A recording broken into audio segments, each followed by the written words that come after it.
right. අපි මේ දක්වා ඉගෙන ගත්තේ පරිගණක පද්ධති පිළිබඳව, හાર્ඩ්වෙයාර් පිළිබඳව, සොෆ්ට්වෙයාර් පිළිබඳව සහ පරිගණක පරම්පරා, පරිගණක වර්ග මේ වගේ දේවල් තමයි අපි ඉගෙන ගත්තේ. දැන් අපි ටිකක් ඉස්සරහට ඇවිල්ලා තියෙන්නේ. පරිගණක තනි පරිගණක වශයෙන් කතා කරාට වඩා පරිගණක අතර දත්ත sannivedanයට අදාළ කරන කාරණා ටිකක් කතා කරන්න තමයි අද හදන්නේ. එතකොට ඊට කලින් අපි පරණ මතකය පොඩ්ඩක් අවදි කරගන්නත් එක්ක පොඩි ප්‍රශ්නයකට උත්තර දීලා වැඩේ පටන් ගමු.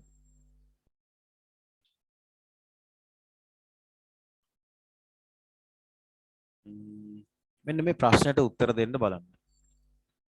පහත සඳහන් පිළිතුරු අතරින් දත්ත පමණක් ඇතුළත් වන්නේ කුමන පිළිතුරේහිද? 1. කොළඹ නගරයේ සාමාන්‍ය මාසික උෂ්ණත්වය. 2. පාසලක ගැහැණු හා පිරිමි ළමුන් අතර අනුපාතය. 3. ආයතනයක සිටින කාර්ය මණ්ඩලයේහි හැඳුනුම්පත් අංක සහිත නාමාවලිය. 4. විද්‍යාව සඳහා 9 වන ශ්‍රේණියේ සිසුන් ලබාගත් සාමාන්‍ය ලකුණු.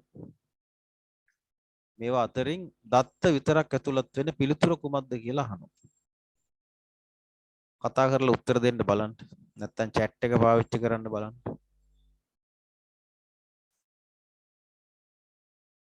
හතරවෙනි එක සර්. විද්‍යාව සඳහා 9 වන ශ්‍රේණියේ සිසුන් ලබාගත් සාමාන්‍ය ලකුණු කියන එක තමයි ඔයා කියන්නේ නේ. තව වෙනස් උත්තර තියෙනවා නම් කියන්න.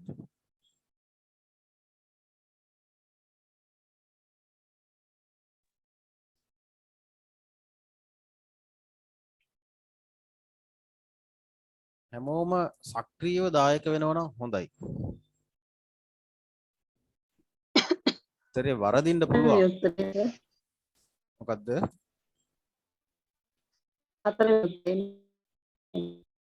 හතර කියලා කියනවා නේ.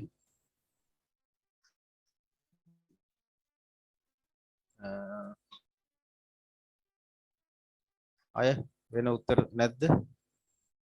තියෙනවා නම් කියන්න. මොකද ඔය ප්‍රශ්නයක් දුන්නට පස්සේ Tamanගේ ඔළුවට එන උත්තරයක් තියෙන්න ඕන. එහෙම නැත්නම් විභාගෙ ලියන්න හම්බෙන්නේ නැහනේ. ඒ උත්තරේ මේ වෙලාවේ කියන්න පුළුවන් නම් Tamanගේ වැරද්ද හෝ නිවැරද්ද ගැන Tamanට තක්සේරුවක් ගන්න පුළුවන්. හතර කියලා කියනවා. හරි. අපි බලමු ඔයාලගේ උත්තර හතර කියලා ගොඩක් අය කියනවා.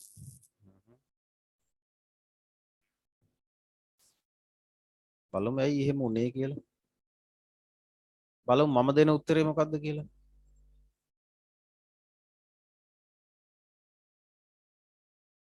මොකද උනේ?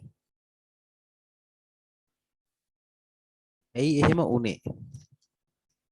උත්තරේ 4 නෙමෙයි උත්තරේ 3.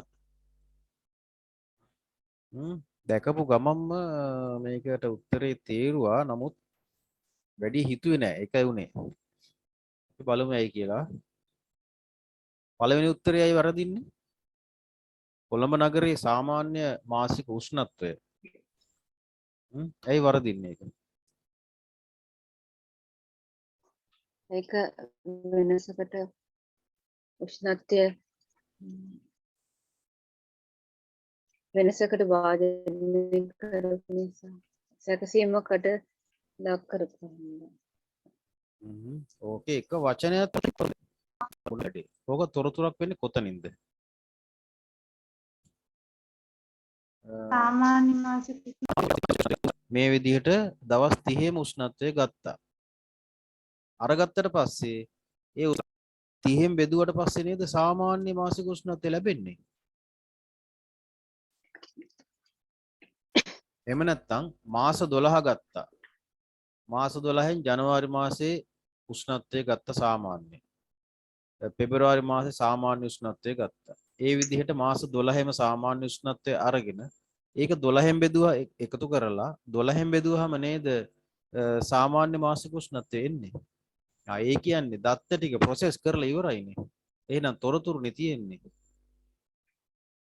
එහෙනම් ප්‍රශ්නෙන් අහන්නේ මේ දත්ත පමණක් ඇතුළත් වන්නේ කුමන පිළිතුරේද කියලානේ. එහෙනම් කොළඹ නගරේ සාමාන්‍ය මාසික උෂ්ණත්වය කියන්නේ තොරතුරක්. දත්තයක් නෙමෙයි. ඒ නිසා අපි ඒක ප්‍රතික්ෂේප කරනවා. දෙවෙනි එක බලමු. පාසලක ගැහැණු හා පිරිමි ළමුන් අතර අනුපාතය. ගැහැණු ළමුන් මෙච්චරකට පිරිමි ළමින් කොච්චරක්ද? එහෙනම් ඒක දත්ත නෙමෙයි ප්‍රොසෙස් කරලා තියෙන්නේ. අනුපාතයක් විදිහට හදලා තියෙන්නේ. ගානක් හදලා. තොරතුරු දත්ත දෙකක් අරන් ගානක් හදලා. එහෙනම් ඒකත් අපිට අයින් කරන්න පුළුවන් වැරදි කියලා. ඔයාලා දුන්නනේ ඔක්කොම 4 වෙනි උත්තරේ කියලා. මම දැන් දන්නවනේ 4 වෙනි උත්තරේ වැරදි කියලා. ඇයි වරදින්නේ දැන්?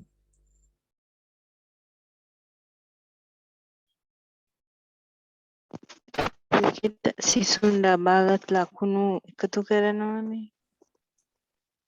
එහෙනම් ඒකත් අර වගේ තමයි. පළවෙනි උත්තරේ වගේ තමයි. විද්‍යාව සඳහා 9 වන ශ්‍රේණියේ සිසුන් ලබාගත් සාමාන්‍ය ලකුණු 9 වෙනි ශ්‍රේණියේ ළමුන් 40ක් ඉන්නවා නම් 40 දෙනා ගත්තන විද්‍යාවට 20යි 25යි 30යි 60යි 100යි 90යි 80යි කියා ඒ සියලුම ලකුණු වල එකතුව සිසුන් සංඛ්‍යාවෙන් බෙදුවට පස්සේ තමයි සාමාන්‍ය ලකුණු ගාන එන්නේ. එක සිසුවෙක් ලබාගත් සාමාන්‍ය ලකුණු ගාන එන්නේ. එහෙමනේ. අපි දන්න සාමාන්‍ය ගණිතේනෝක. එහෙනම් එතනදී දත්ත විදිහට ඔන්න සිසුන් ලබාගත් එක් සිසුවා ලබාගත් ලකුණු කියලා කිව්වනම් අන්න දත්ත. දැන් මෙතන කරලා තියෙන්නේ එක් සිසුවා ලබාගත් ලකුණු සංඛ්‍යාව සිසුන් ගානෙන් බෙදලා එන උත්තරයක් මේ තියෙන්නේ. එහෙනම් ඒක නිවැරදි උත්තරේ වෙන්න බෑ. එයි ඔයාලා හිතුවේ නැත්තේ ආයතනයේ සිටින සාමාන්‍ය ආයතනයක සිටින කාර්ය මණ්ඩලයේ හැඳුනුම්පත් අංක සහිත නාමාවලිය කිව්වහම තමයි මේ වැරද්ද ආවේනේ. මේක නිකන් හිතුණා දීර්ඝ දෙයක් එහෙම කියලා. නාමාවලියක් වුණාට තොරතුරු නෙමෙයි තියෙන්නේ. හැඳුනුම්පත් අංක කියන්නේ දත්ත. දැන් බලන්න නම, දුරකථන අංකය, වයස, හැඳුනුම්පත් අංකය, උපන්දිනය, පුද්ගලයෙක්ගේ මේවා මොනවද? මේවා දත්ත. එහෙනම් නිවැරදි පිළිතුර වෙන්නේ තුන්වෙනි උත්තරේ හැඳුනුම්පත් අංක සහිත නාමාවලිය තමයි දත්ත අන්තර්ගත වෙන්නේ. දෙපාන්දරම ඔන්න වරද්දාගත්තනේ. හරි කමන්නේ. ඔහොම තමයි.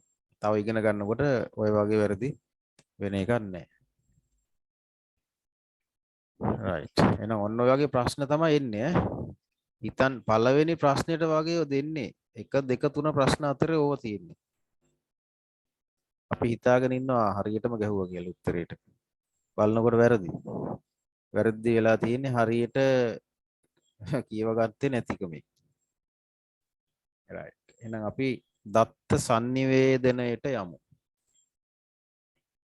දැන් දත්ත sannivedanaya කිව්වම මහා ලොකුවට බරට ගන්න එපා මේක. ඔයාලගේ පේපර් එකේදී ඔයාලගෙන් දැනුම බලාපොරොත්තු වෙන්නේ මූලික හඳුන්වා දීමේ දැනුමක් විතරයි. ඒ පිළිබඳව ගැඹුරට යන ඒ පිළිබඳව සියුම් අධ්‍යයනය කරපු දැනුමක් බලාපොරොත්තු වෙන්නේ නැහැ මේ වාගේ කොටස් වලින්. ඒ හින්දා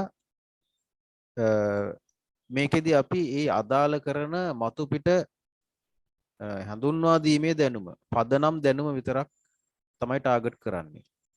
ඒ නිසා මේක අමාරුවට දාගන්න එපා ඔළුවට. මේක ඉතා සරලව අපි ඔළුවට දාගමු. මේ සරල ඔළුවට දා ගැනීම සඳහා මම සරලව කියලා දෙන්නම්.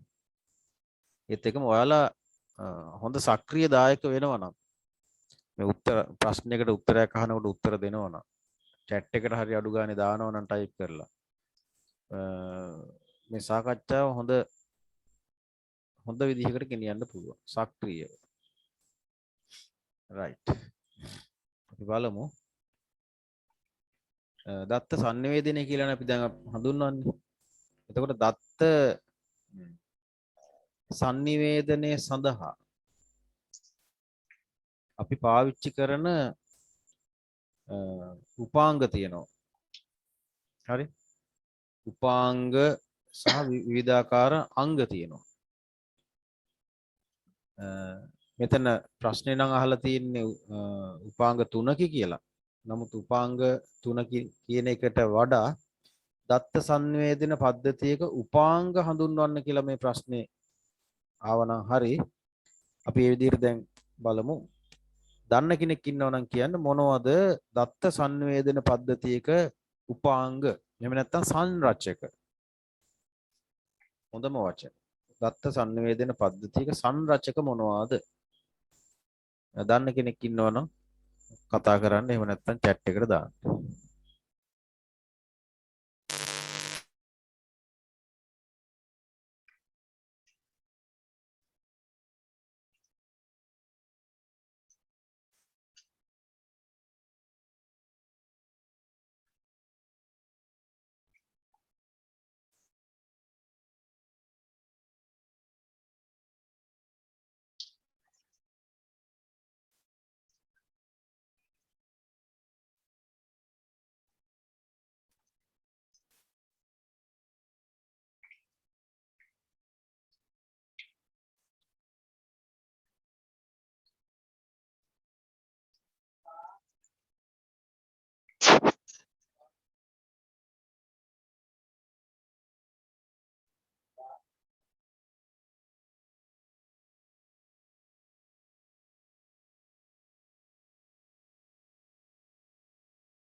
මගේ වොයිස් එක ඇහුන්නේ නැහැ නේද මෙච්චර වෙලා?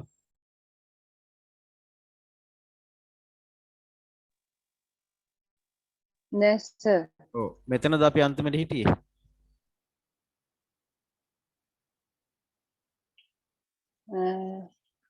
දත්ත සංනිවේදන පද්ධතියක සංරචක මොනවද කියලා ඇහුවා විතරයි සර්. එතනින් පස්සේ මුකුත් ඇහුනේ නෑ. හරි හරි. එහෙම අවස්ථාවකදී මගේ අතින් මියුට් වෙලා තියෙනවා. එහෙම අවස්ථාවකදී කරුණා කරලා පොඩ්ඩක් කියන්න. හරි. දත්ත සංනිවේදන පද්ධතියක සංරචක. ඔයගොල්ලෝ මේ වෙනකොට දැක්කා. සම්ප්‍රේෂකයෙක් ඉන්න ඕනේ. ඒ කියන්නේ දත්ත යවන කෙනෙක් ඉන්න ඕනේ. ඊළඟට දත්ත ලබා ගන්න කෙනෙක් ඉන්න ඕනේ. එයාට කියනවා රිසීවර් කියලා. ඊළඟට සංනිවේදන මාධ්‍යයක් තියෙන්න ඕනේ. ඒකට කියනවා මීඩියම් කියලා. ඊට පස්සේ දැන් ওই තුනම තිබ්බත් අපි හිතමු මම කතා කරන්නේ ග්‍රීක භාෂාවෙන්. එතකොට මම කතා කර මගේ කතාව අහන කෙනා ග්‍රීක භාෂාව දන්නේ, එයා දන්නේ ප්‍රංශ භාෂාව. එහෙමනම් මේ 1 2 3 කියන ඔය සම්ප්‍රේෂකයා හිටියත්, ලබන්නා හිටියත්, sannivedana මාධ්‍ය තිබ්බත් වැඩක් වෙයිද? sannivedana සිද්ධ වෙයිද? නෑ. එහෙනම් තව දෙයක් අවශ්‍ය වෙනවා. අපි දෙන්නටම තේරෙන භාෂා මාධ්‍යයක් ඕනේ. ඒකට කියන ප්‍රොටෝකෝල් එක කියලා. එහෙමනම් දත්ත sannivedanයක් සම්පූර්ණ වෙන්න නම් ඔන්න ඔය කාරණා 4 සම්පූර්ණ වෙන්න ඕනේ.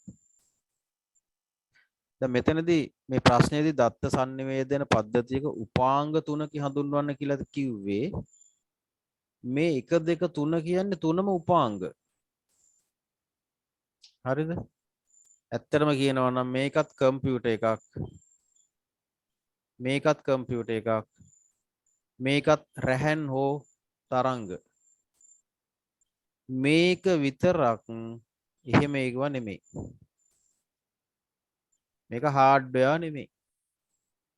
අන්න ඒක නිසා තමයි දත්ත sannivedana පද්ධතියක තියෙන උපාංග 3යි. ඒ තමයි සම්ප්‍රේෂකයා, ලබන්නා, sannivedana මාධ්‍ය, ඒ තුනම හાર્ඩ්වෙයාර්.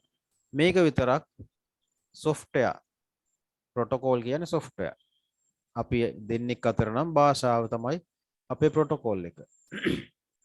ඉන්ටර්නෙට් එකේ වෙබ් බ්‍රවුසර් එකේ ඔයාලා දැකලා ඇති http www කියලා. ඒකේ http කියලා පටන් ගන්නේ ඔන්න ඔය ප්‍රොටෝකෝල් එක. මෙච්චර කල් ඒ ගැන අවධානයක් යොමු කළේ නැත්නම් දැන් දැනගන්න. ප්‍රොටෝකෝල් එක තමයි http. එතකොට අපේ කම්පියුටර් එක ඉන්ටර්නෙට් එකේ අදාළ වෙබ් සර්වර් එකට සම්බන්ධ වෙන්න නම් අපේ කම්පියුටරේ තියෙන්න ඕනේ http කියන ප්‍රොටෝකෝල් එක. http කියන ප්‍රොටෝකෝල් එකෙන් ඒ අදාළ සර්වර් එකට කතා කරනකොට ඒ දෙන්න අඳුරනවා. මොකද දෙන්නම http කට්ටිය. තව තියෙනවා FTP කියලා. ෆයිල් ට්‍රාන්ස්ෆර් ප්‍රොටෝකෝල් කියලා. මම වැඩිමනක් දෙයක් මේ කියන්නේ විභාගෙට අහන්නේ නැති වෙයි. එතකොට http කියන ප්‍රොටෝකෝල් එක තියෙනවා නම් FTP කියන ප්‍රොටෝකෝල් එකත් එක්ක කතා කරන්න බෑ. ඒ දෙන්න දෙකක්. ඒ වගේ නෝගොල්ලෝ worry වෙන්න ඕනේ නැහැ. ඒවා වෙබ් බ්‍රවුසර් එකත් එක්ක කම්පියුටර් එකේ automatically ඇවිල්ලා තියෙනවා. ඒ නිසා තමයි ඔය ගොඩක් දේවල් ඔටෝ ඇවිල්ලා තියෙන හින්දා තමයි කම්පියුටරේ ගැන අපේ අය ගොඩක් දන්නේ නැත්තේ. මොකද හැමදේම ඉබේම තියෙනවා. ඒ ඉස්සර මුල කාලේ කම්පියුටර් වල ස්වභාවය ඕක නෙමෙයි. ගොඩාක් දේවල් අපි දැනගෙන ඉන්න ඕන කම්පියුටරය පාවිච්චි කරන්න. දැන් කම්පියුටරය පාවිච්චි කරන්න ගොඩාක් දේවල් දැනගෙන ඉන්න ඕනේ. user friendly වෙලා තියෙනවා. user friendly වෙන්න ඒක ගැන අපිට ලැබෙන දැනුම අඩුයි. හරි. එතකොට ඔන්න දත්ත sannivedana පද්ධතියේ සංරචක මේ 4 තමයි. මෙන්න මේ ප්‍රශ්නෙට උත්තරේ දෙන්න බලන්න මට. සමන් තම මිතුරකු වන ශාන්තට දුරකථන ඇමතුමක් ලබා දෙයි. මෙම සිද්ධියේදී සම්ප්‍රේෂකයා කවුද? දත්ත සම්ප්‍රේෂණ මාධ්‍ය කවුද? ග්‍රාහකයා කවුද? ප්‍රොටෝකෝලය මොකද්ද? කතා කරමු බලන්න.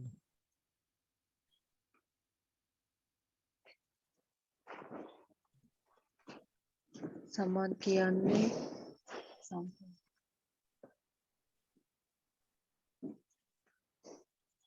සම්ප්‍රේෂකයා කවුද?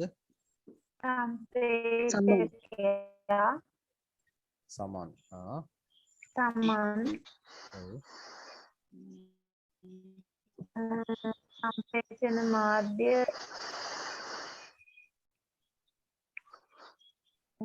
සම්ප්‍රේෂණ මාධ්‍ය දුරකථනය. දුරකථන රැහැ. ප්‍රේෂණ මාධ්‍ය රැහන්. දුරකථන රැහැන්නේ. දුරකථනය ඔව් දුරකථන රැහැන්නේ. දුරකථන රැහන් හෝ තරංග වෙන්න පුළුවන්. දුරකථනය කියන එක නෙමෙයි. දුරකථනය කියන එක ඇත්තටම සමන්ට තියෙන ආදේශකයක්. සමන්ගේ දුරකථනය තමයි ඔව්. දත්ත සම්ප්‍රේෂකයා වෙන්නේ. හරි. ඔයාලා හරි. ග්‍රාහකයා යාළුවා. යාළුවා කවුද? ශාන්ත. හරි. ප්‍රොටෝකෝලය මොකද්ද? ශාන්ත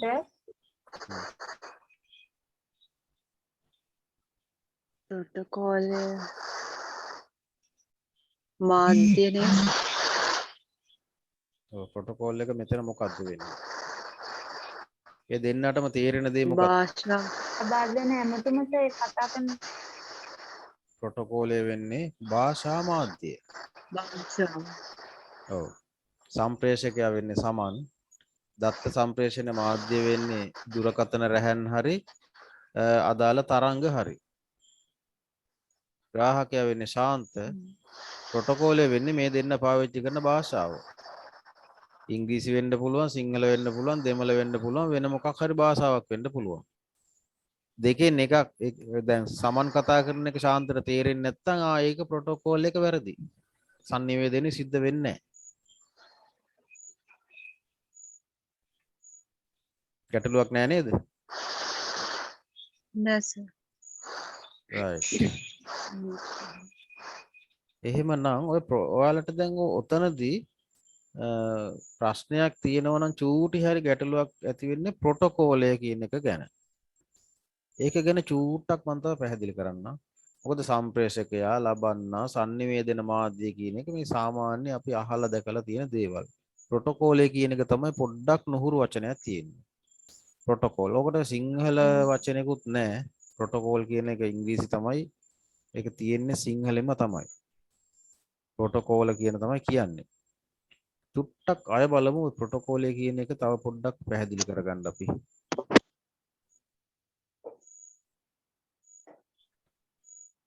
හරි. දැන් මේ තියෙන්නේ ප්‍රොටෝකෝලය ගැන පැහැදිලි කරන්න පොඩි රූප සටහනක්. Components of a data communication system.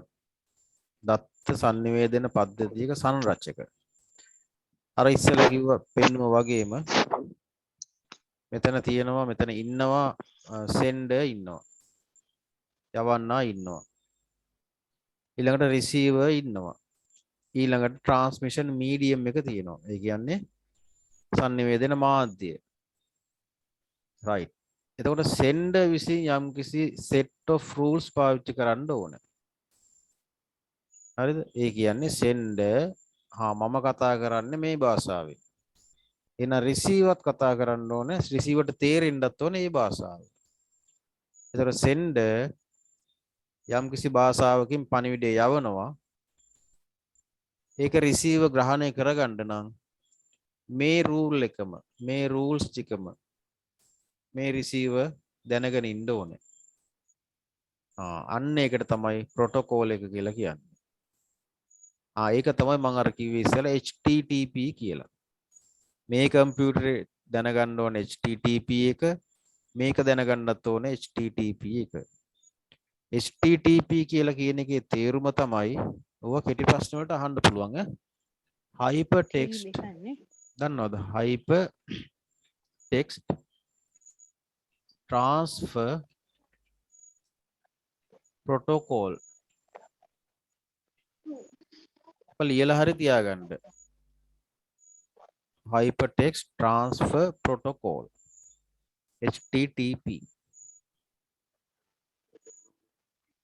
එතකොට සමහර විට ඔයගොල්ලෝ ඔය ෆයිල් එහෙම අප්ලෝඩ් කරන අවස්ථා තියෙනවා විවිධ වෙබ්සයිට් වලට. එතකොට තියෙන්නේ file transfer protocol. මේ වගේ protocol තියෙනවා.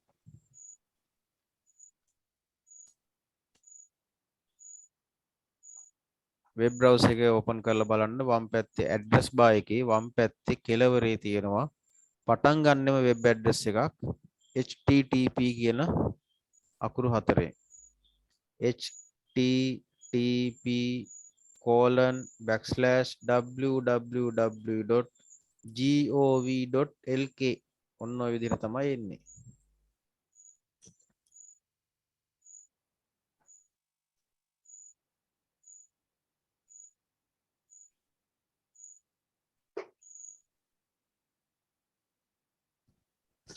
ඔන්න ඔය විදිහට තමයි වෙබ් ඇඩ්‍රස් එකක් එන්නේ.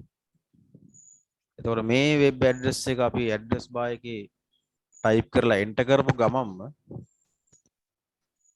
මෙයා මුලින්ම පටන් ගන්නවා http කියන එක. http කියන එක මගේ ප්‍රොටෝකෝල් එක. ඊට පස්සේ යනවා www කියන එකට. world wide web කියන එකට. ඒකත් මතක තියාගන්න ඕන එකක් ඈ. www කියන්නේ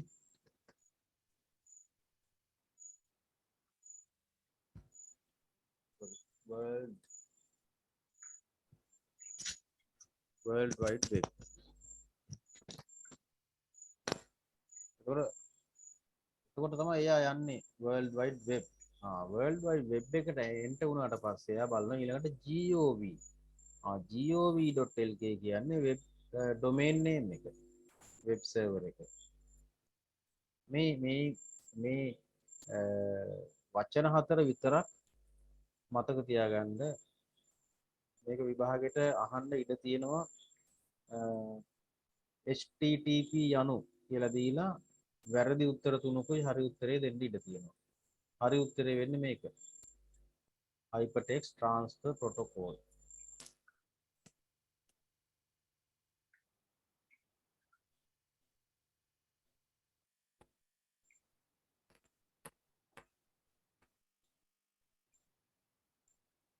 හරි. මොනවද අහන්න දෙයක් තියෙනවද උතන? නොතේරුණු තැන?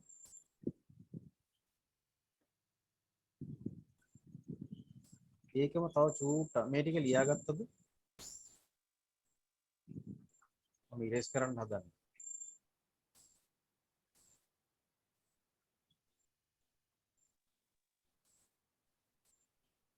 මේ ටික ලියාගෙන ඉවරද?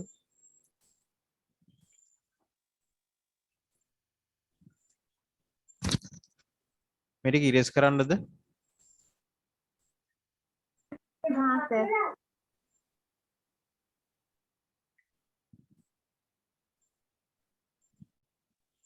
හරි.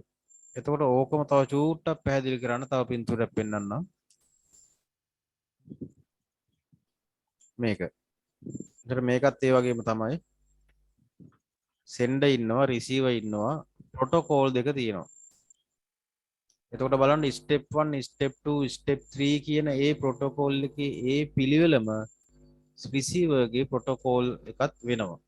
receiver ගේ තියෙන step 1, step 2, step 3. බැරි වෙලාවත් මාරු වෙලා තිබ්බනම් දෙන්නට දෙන්න තේරෙන්නේ නැහැ. ඔන්න ඔච්චරයි protocol කියන එකේ කතාව. ප්‍රශ්නයක් තියෙනවා නම් අහන්න පුළුවන්.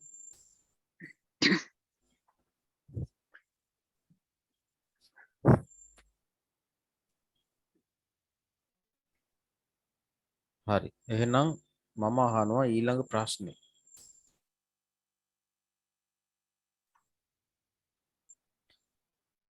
මේක හිතලා කියන්න පුළුවන් ඈ. සාමාන්‍ය දැනුමින්. දත්ත සම්ප්‍රේෂණ මාධ්‍ය. දැන් අපි කතා කරේ ඉස්සරලා සම්ප්‍රේෂකයා කතා කරා, ලබන්නා කතා කරා, ප්‍රොටෝකෝලය ගැන වැඩිපුර කතා කරා. දැන් මේ පොඩ්ඩක් දත්ත sannivedana මාධ්‍ය තමයි අපට වැදගත් වෙන්නේ. ඇත්තටම සම්ප්‍රේෂකයයි ලබන්නයි කියන්නේ දෙන්නම කම්පියුටර්ස් දෙකක් නේ. නේද? එක කම්පියුටර් එකකින් යවනවා ඊමේල් එකක්.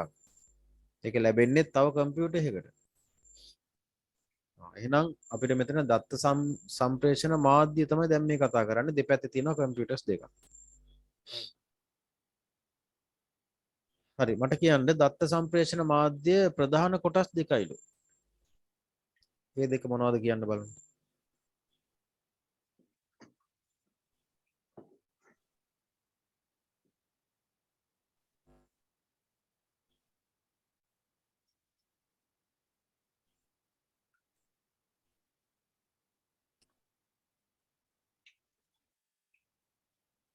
හිතා ගන්න අමාරුද? හරිම ලේසි. අපි මෙහෙම කතා කරමු. ඉස්සර කවර අනේ ස සර් න්‍යායට පැහැදිලි යන කරන්න. කෙනයි ලබන කෙනයි. හරි කෝකද පැහැදිලි කරන්න ඕන කිව්වේ ප්‍රශ්නේ චුට්ටක් පැහැදිලි කරන මේ දත්ත සම්ප්‍රේෂණ මාධ්‍ය කියලා නේ අහලා තියෙන්නේ. එතන මට පොඩ්ඩක් තේරෙන්නේ නැහැ සර්. හා හා මෙතන දත්ත සම්ප්‍රේෂණය කරන්න අවශ්‍ය කරන දේ දැන් දෙපැත්තේ කම්පියුටර් දෙකක් තියෙනවා. ඒ දෙක සම්බන්ධ කරන්න අවශ්‍ය දේ මේ අහන්නේ. සම්බන්ධ කරන්න අවශ්‍ය කරන ක්‍රම දෙකක් අහන්නේ.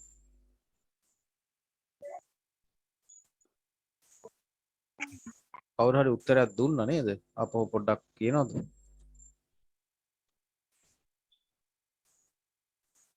සර් ඉන්ටර්නෙට් කනෙක්ෂන් එක තරංග හරියට හරි.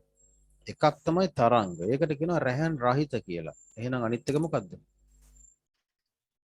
ඉන්ටර්නෙට් සහිත. ආ රැහන් එකක් රැහන් සහිත අනික රැහන් රහිත. හරිම සරලයි. ලෝකේ තියෙන දත්ත සම්ප්‍රේෂණ මාධ්‍ය ඔක්කොම ටික අරගෙන ඔය ගොඩවල් දෙකට දාන්න පුළුවන්. රැහන් සහිතයි රැහන් රහිතයි. රැහන් රහිතයි යෝ දෙකයි. දත්ත සම්ප්‍රේෂණ මාධ්‍ය දෙකයි හඳුන්වන්නේ කිව්වොත් එහෙම රැහන් සහිත රැහන් රහිත. නිකන් හිතලා බලන්න ওই දෙකට බැහැරව වෙන කිසිම දෙයක් ලෝකේ තියනවද කියලා. දැන් අපේ මොබයිල් ෆෝන් එකෙන් අපි කතා කරනවා තව මොබයිල් ෆෝන් එකකට. රැහන් රහිත. අපේ ඔෆිස් එකේ තියෙන කම්පියුටර් එකක් නෙට්වර්ක් කේබල් හරහා නෙට්වර්ක් කරලා තියෙනවා තවත් ඔෆිස් එකේම තියෙන තවත් කම්පියුටර් එකකට. රැහන් සහිත. wired and wireless ඔය දෙක තමයි තියෙන්නේ. දැන් ඉස්සර ටෙලිෆෝන් අනිවාර්යයෙන්ම රැහැනකින් සම්බන්ධ වෙලාම තියෙනවා. දැන් ගේ ඇතුලේ ඉඳලා එළියට යන්න විතරයි රැහැන තියෙන්නේ. එතනින් එහාට ගමන් කරන්නේ තරංග හරහා. හරි. එහෙනම් ඒක ලොකු ප්‍රශ්නයක් නෙමෙයි. ප්‍රශ්නේ උත්තර සරලයි. නමුත් ප්‍රශ්නේ ටිකක් වටහා ගන්නත් අමාරු වුණා සමහර විටනේ. හරි. ඔන්න ඔය කාරණාව එහෙනම් මතක තියාගන්න. අපි චූටි ප්‍රශ්නයක් අහලෙමු. එක දිගටම යනකොට පොඩ්ඩක් බෝරින් වෙනවනේ. මම ප්‍රශ්නයක් දෙන්නම්. ඒ ප්‍රශ්නෙට උත්තරේ දෙන්න. ප්‍රශ්නේ මේකයි. ස්ක්‍රීන් එකේ දාලා තියෙනවා. මම පේන්නේ නැති අයට මම ඇහෙන්න කියන්නම්. පරිගණක පද්ධතිය විසින් සකස් කරන ලද තොරතුරු ප්‍රතිදානය කළ හැකි ආකාර නිවැරදිව දැක්වෙන පිළිතුර වන්නේ කුමක්ද? පිළිතුරු හතරක් තියෙනවා. 1 මෘදුකාංග, දෘඩාංග, ස්ථීරාංග. 2 මෘදු පිටපත, දෘඩ පිටපත, ශබ්දය. 3 ආදානය, සැකසීම, ප්‍රතිදානය. 4 දත්ත, සැකසීම, තොරතුරු.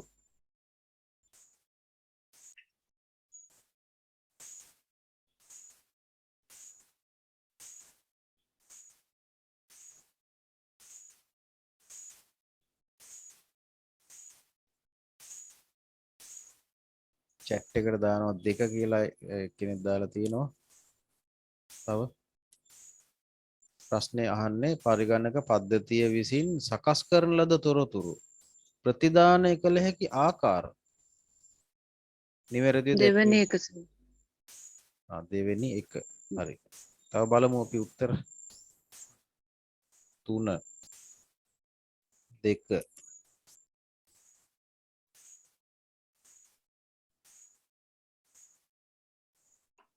අනිත් අය නැද්ද? 2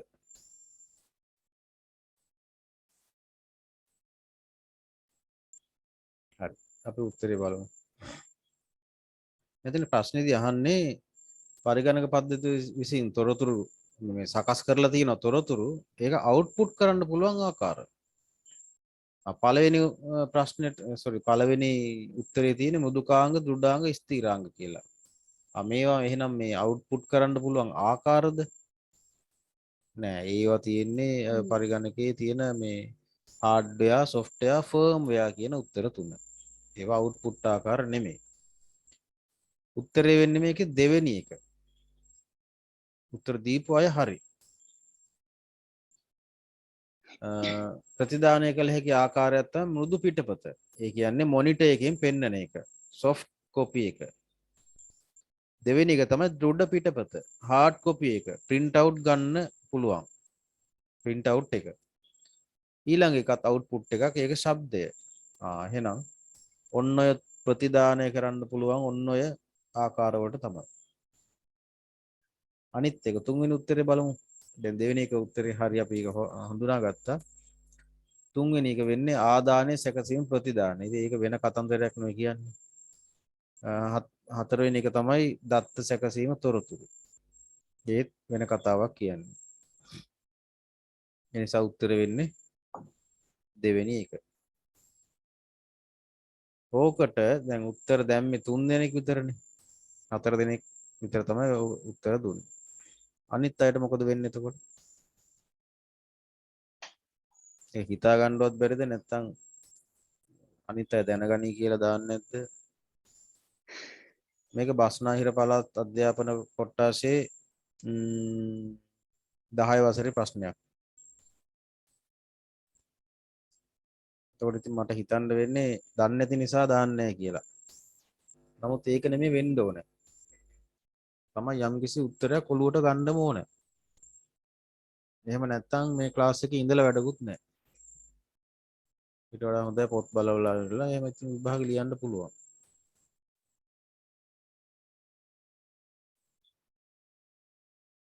right එහෙනම් අපි ඉස්සරහට යමු. ඊට පස්සේ ඔයාලා දන්න නිතරම කතා කරන දෙයක් තියෙනවා Wi-Fi කියලා නේ.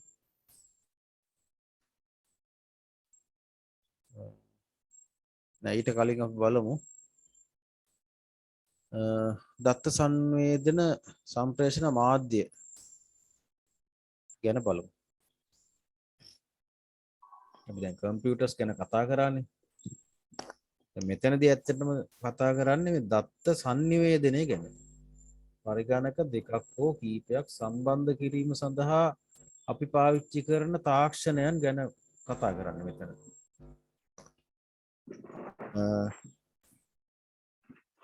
මේකෙදී දැන් පළවෙනි එක තමයි ඉතින් දත්ත සම්ප්‍රේෂණ මාධ්‍යයක් පවතින්නම ඕනේ මොනවා හරි. දත්ත සම්ප්‍රේෂණ මාධ්‍ය අපි කතා කරා දෙකක් කියලා නේද? මතක් කරන්න බලන්න දැන් මේ දෙක මොනවද?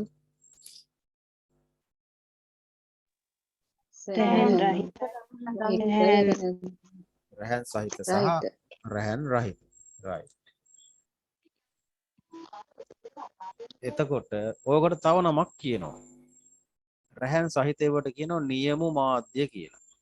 නියමු.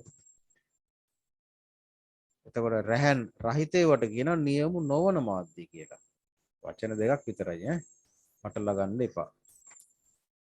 පැටලෙනවා නම් රැහන් සහිත කියන එකයි රැහන් රහිත කියන එකයි විතරක් මතක තියාගෙන ඉන්න.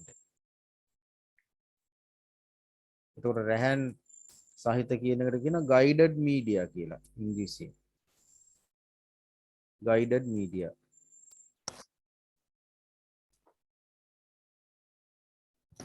එහෙනම් රැහන් රහිත එකට කියනවා unguided media කියලා. මම ඒක එහෙම ටයිප් කරන්නේ විභාගෙට නිකමටවත් ඔය ඉංග්‍රීසි වචනේ දීලා තිබ්බොත් පොඩ්ඩක් ඔලුවට එන්න ඕන හින්දා. guided media, unguided media. right. එතකොට රැහන් සහිත මාධ්‍ය නැවත බෙදන්න පුළුවන් කොටස් තුනකට. රැහන් සහිත ඒවා. බරට දාගන්න එපා ඔලුවට. ඊටාම ලේසි. පළවෙනි එක තමයි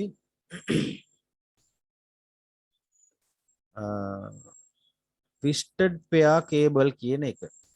දැන් රැහන් සහිතනේ. රැහන් ගැන මේ කතා කරන්නේ. වයර් ගැන කතා කරන්නේ. වයර් වර්ග තුනක් තියෙනවා. එකක් තමයි twisted pair cable. ඒවට කියනවා සිංහලෙන් ඇඹරු කම්බි යුගල කියලා. අර කඩේ ගන්න තියෙන ඩබල් වයර් දුඹුරු පාටයි නිල් පාටයි. ඔය ඩබල් වයර් එක වගේම වයර් වර්ගයක් තියෙනවා. ඊටාම හීනි. ඒ නෙට්වර්ක් කේබල් කියලා ඒවට කියන්නේ. නෙට්වර්ක් කේබල් එක ඇතුලේ තියෙනවා ඒවා යුගල 8ක්.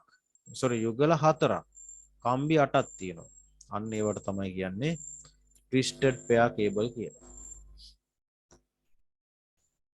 ඊළඟට අය වර්ගයක් තියෙනවා නිකන්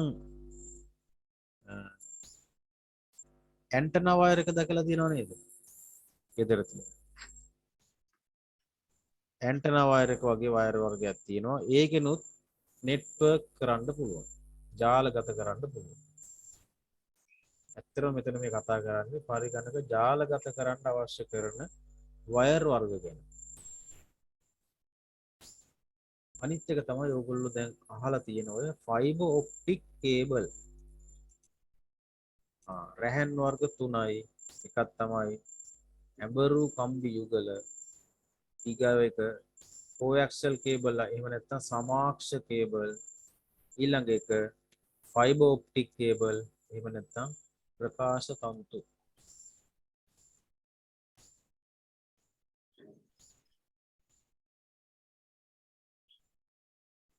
වයර් වර්ග 3යි. කේබල් වර්ග 3යි. ඇඹරු කම්බි, සමාක්ෂ කේබල්, ප්‍රකාශ තන්තු. එතකොට මෙතනින් ප්‍රකාශ තන්තු ෆයිබර් ඔප්ටික් කියනවා ඉතාමත්ම මිල වැඩි. මිල අධිකයි. එතකොට ශ්‍රී ලංකාවේ ඉන්ටර්නෙට් අරගෙන එන කේබල් ෆයිබර් ඔප්ටික් කේබල්. මේවා මුහුද යටින් දාලා තියෙන්නේ. මුහුද යටින් විශාල දුරකට මේවා හරහා දත්ත ගෙනියන්න පුළුවන්. ඒ නිසා තමයි ෆයිබර් ඔප්ටික් කේබල් දාලා තියෙන්නේ. එක වරක් ඊට අවුරුදු 20කට විතර උඩදී නැවක් ඝට්ටනය වීම නිසා මේ ෆයිබර් ඔප්ටික් කේබල් කැඩුනා. ශ්‍රී ලංකාවට දින 3ක් විතර ඉන්ටර්නෙට් තිබ්බේ නැහැ. ඊට පස්සේ නම් එහෙම දෙයක් සිද්ධ වුණේ නැහැ. ඒ තමයි මම දන්න ඉතිහාසයේදී ඔය ඔප්ටික් කේබල් එකක් බිඳ වැටිච්ච අවස්ථාව. එතකොට ඔයාලගේ ඔෆිස් වල තියෙනව නේද LGN 2 කියන ව්‍යාපෘතියට අදාළව Wi-Fi සම්බන්ධතාවය. ප්‍රාදේශීය ලේකම් කාර්යාල බොහෝම එක තියෙනවා. අමාත්‍යාංශ වල තියෙනවා. විවිධ ආයතන වල තියෙනවා මේක. සමහර නැති ඒවා තියෙනවා. එතකොට LGN 2 යටතේ මේවා සම්බන්ධ කරේ ඔය ෆයිබර් ඔප්ටික් රැහන් හරහා. එතකොට මේ ප්‍රොජෙක්ට් එකේ LGN 2 ප්‍රොජෙක්ට් එකේ ෆයිබර් ඔප්ටික් රැහන් අනිවාර්යයෙන්ම ඔයාලගේ ඔෆිස් එක දක්වා පාර දිගේ ඇදලා තියෙනවා. ෆයිබර් ඔප්ටික් රැහන්. ඒතකොට එතනින් එහාට අභ්‍යන්තරයේ තියෙන්නේ ඔය ඇඹරු කම්බි යුගල කියන නෙට්වර්ක් එක. ඔෆිස් එකට ගිහිල්ලා පොඩ්ඩක් නිරීක්ෂණය කරලා බලන්න.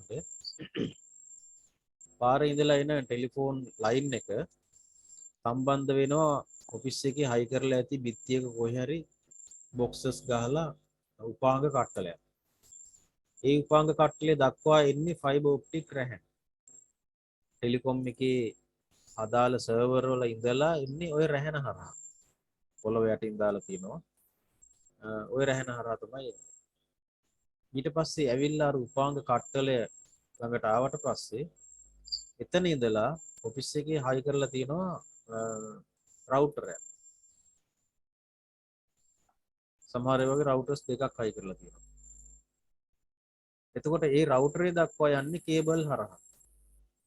පිටියේ කේසින් ගහලා නැත්නම් ස්ලැබ් එකේ කේසින් ගහලා වයර් හරහා ඒ රවුටරේට යනවා ඔය ෆයිබර් ඔප්ටික් රැහන හරහා ආපු ඩේටා. එතන ඉඳලා කම්පියුටර්ස් වලට යන්නේ සමහර විට ඔය ඇඹරු කම්බි යුගල කියන twisted pair කියන කේබල් හරහා network කේබල් හරහා එහෙම නැත්නම් Wi-Fi තරංග ඔස්සේ ඒක රවුටරේ ඉඳලා ගමන් කරන ක්‍රම දෙකක් තියෙනවා එක්ක wired එක්ක wireless wireless නම් Wi-Fi wired නම් twisted pair cable එහෙම නැත්නම් network cable ඉතින් ඔය ආකාරයට තමයි ඔෆිස් එකට එන්නේ මොනවද data එන්නේ ඔය ආකාරයට ඒතර ඔෆිස් එකේ තියෙනනේ public wifi කියලා එකක public wifi එකට ඒක අනිවාර්යයෙන්ම wireless wifi ම තමයි මොකද ඒක රැහන් දාන්න බෑනේ public wifi එකට ඕනම කෙනෙකුට සම්බන්ධ වෙන්න පුළුවන් 1GB මම හිතන්නේ තියෙනවා මාසෙකට 2GB හරි එහෙම ප්‍රමාණයක් දීලා තිනවා අපේ මොබයිල් ෆෝන් එකකින් පවා ඉන්ටර්නෙට් යන්න පුළුවන් public wifi එකට සම්බන්ධ වෙලා මොන හරි ප්‍රශ්න තියෙනවද ඒ පොඩ්ඩේ අපි මේ කතා කරේ රැහන් සහිත මාධ්‍ය ගැන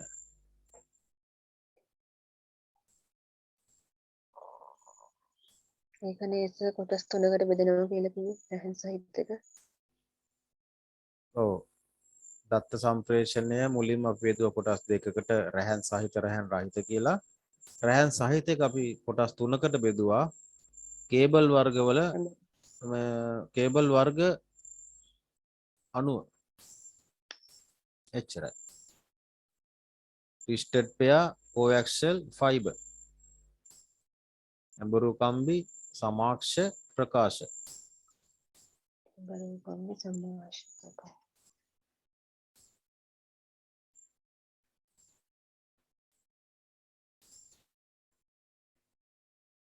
තා පොඩ්ඩකින් ඔය කේබල් වර්ග තුනම පෙන්වන්නම් මම පින්තූර පෙන්වන්නම් හරිද මේ ටිකේ මොනවා හරි අපැහැදිලි තැනක් තියෙනවා නම් අහන්න ඊළඟ කොටසට යන්න කලින් ඊළඟට අපිට කතා කරන්න තියෙන්නේ රැහන් සහිත ඒවා ගැන රැහන් රහිත වයර්ලස් ගැන මතකද මේ ටික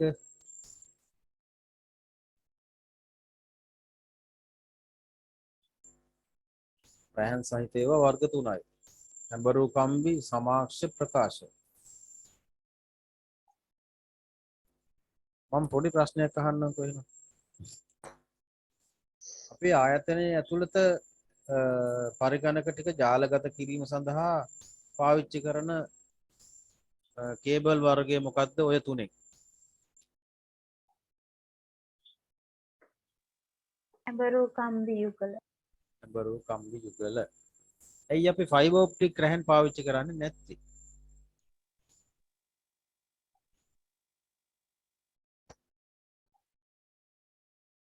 ඇයි බැරි අපිට ඒවා පාවිච්චි කරන්න හොඳ හයි ස්පීඩ් නේ data ගෙනියන්න පුළුවන් කිලෝමීටර 1000ක් විතර ඈතට ඇයි පාවිච්චි කරන්නේ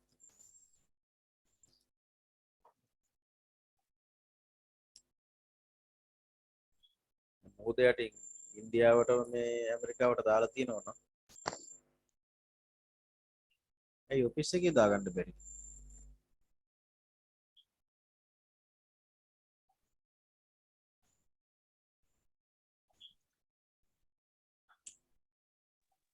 ඒ වගේ මිල හින්දාද සර් ඔව් හේතුව තමයි ඉතා අධික මිලයි විශාල මිලයි අනිත් එක එහෙම අවශ්‍යතාවයක් නැහැ අපිට ඔෆිස් එකේ පරිගණකට ජාලගත කරන්න twisted pair මේ රැහන් ඉතාමත්ම සුදුසු නම් කිසි ගැටලුවක් නැත්තම් ඇයි අපි මොකටද නිකන් මිල අධිකේවට යන්නේ මෙතනදී ඔෆිස් එකේ තියෙන මීටර් 10ක් 15ක් එහා තියෙන කම්පියුටර් එකේ ඉඳලා මේ දෙක අතර දත්ත හුමාරු වෙන්න ඉතා ක්ෂණයෙන් හුමාරු කරන්න ඔය මේ ඇඹරු කම්බි යුගල ඉතාමත්ම ප්‍රමාණවත් ඒ නිසා එතනින් එහාට යන්න අවශ්‍යතාවයක් නැහැ ඔය සමාක්ෂ කේබල් කියනවා දැන් වැඩි පාවිච්චි වෙන්නේ නැහැ coaxial cable කියනවා දැන් වැඩි පාවිච්චි වෙන්නේ නැහැ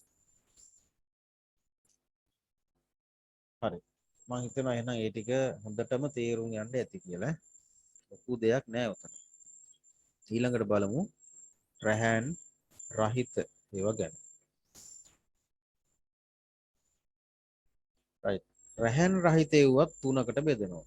දැන් අරවත් තුනකට බෙදුවා මෙව්වත් තුනකට බෙදුවා. මම මේ එහෙම කියන්නේ මතක තියාගන්න ලේසියිද? හරි. තුනකට බෙදුවා.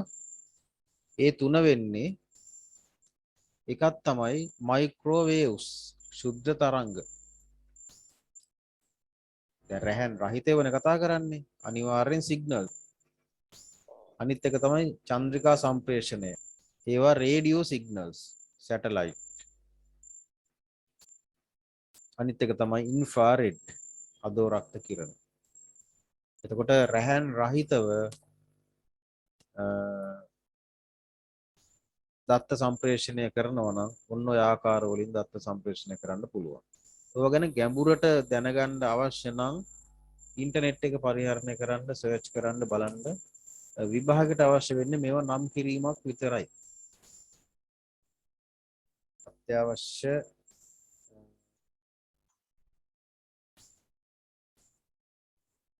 අත්‍යවශ්‍යයි විතරක්. තවදුරටත් ඉගෙන ගන්න ආසාව තියෙන අය නැත්තේ නේද? ඒ අය වැඩිදුර ඉගෙන ගන්න ඉන්ටර්නෙට් එක බලලා අපිට කාලේ නැහැ එච්චර සංකීර්ණව කතා කරන්න. මේවා සරලව දැන ගැනීම පමණයි බලාපොරොත්තු වෙන්නේ මේ මට්ටමේදී. හරි. Bluetooth කියන්නේ මොනවද? වයර්ලස් සිග්නල් එකක් නේද යන්නේ? ඔව්. රේඩියෝ තරංග තමයි යන්නේ.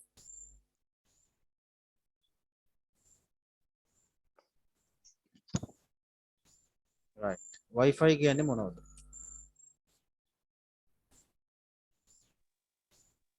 රැහන් රහිත. රැහන් රහිත තමයි Wi-Fi. Wi-Fi කියන එක Wi-Fi කියන එකේ stands for මොකක්ද Wi-Fi කියන්නේ? තරංග වර්ගයක් නම් නෙමෙයි Wi-Fi කියන්නේ. Wi-Fi රැහන් රහිත සම්බන්ධතා මාධ්‍යයක් තමයි. Wi-Fi කියලා කියන්නේ wireless fidelity කියන එක. wireless fidelity. ඒකට ඉතින් ඔන්න ඔය ආකාර වලින් තමයි මේ පරිගණක ජාල මේ ලෝකේ තියෙන පරිගණක ජාල සියල්ල සම්බන්ධ වෙලා තියෙන්නේ මෙන්න මේ කතා කරපු දේවල් ටික. වෙන මොකක්වත් පාවිච්චි වෙන්නේ නැහැ මේ දත්ත සම්ප්‍රේෂණ මාධ්‍ය හැටියට. හරි ලේසි නේද? පොඩි දේවල් ටිකක් තියෙන්නේ මේ ලෝකෙම එකතු කරපු පොඩි දේවල් ටිකක් තියෙන්නේ.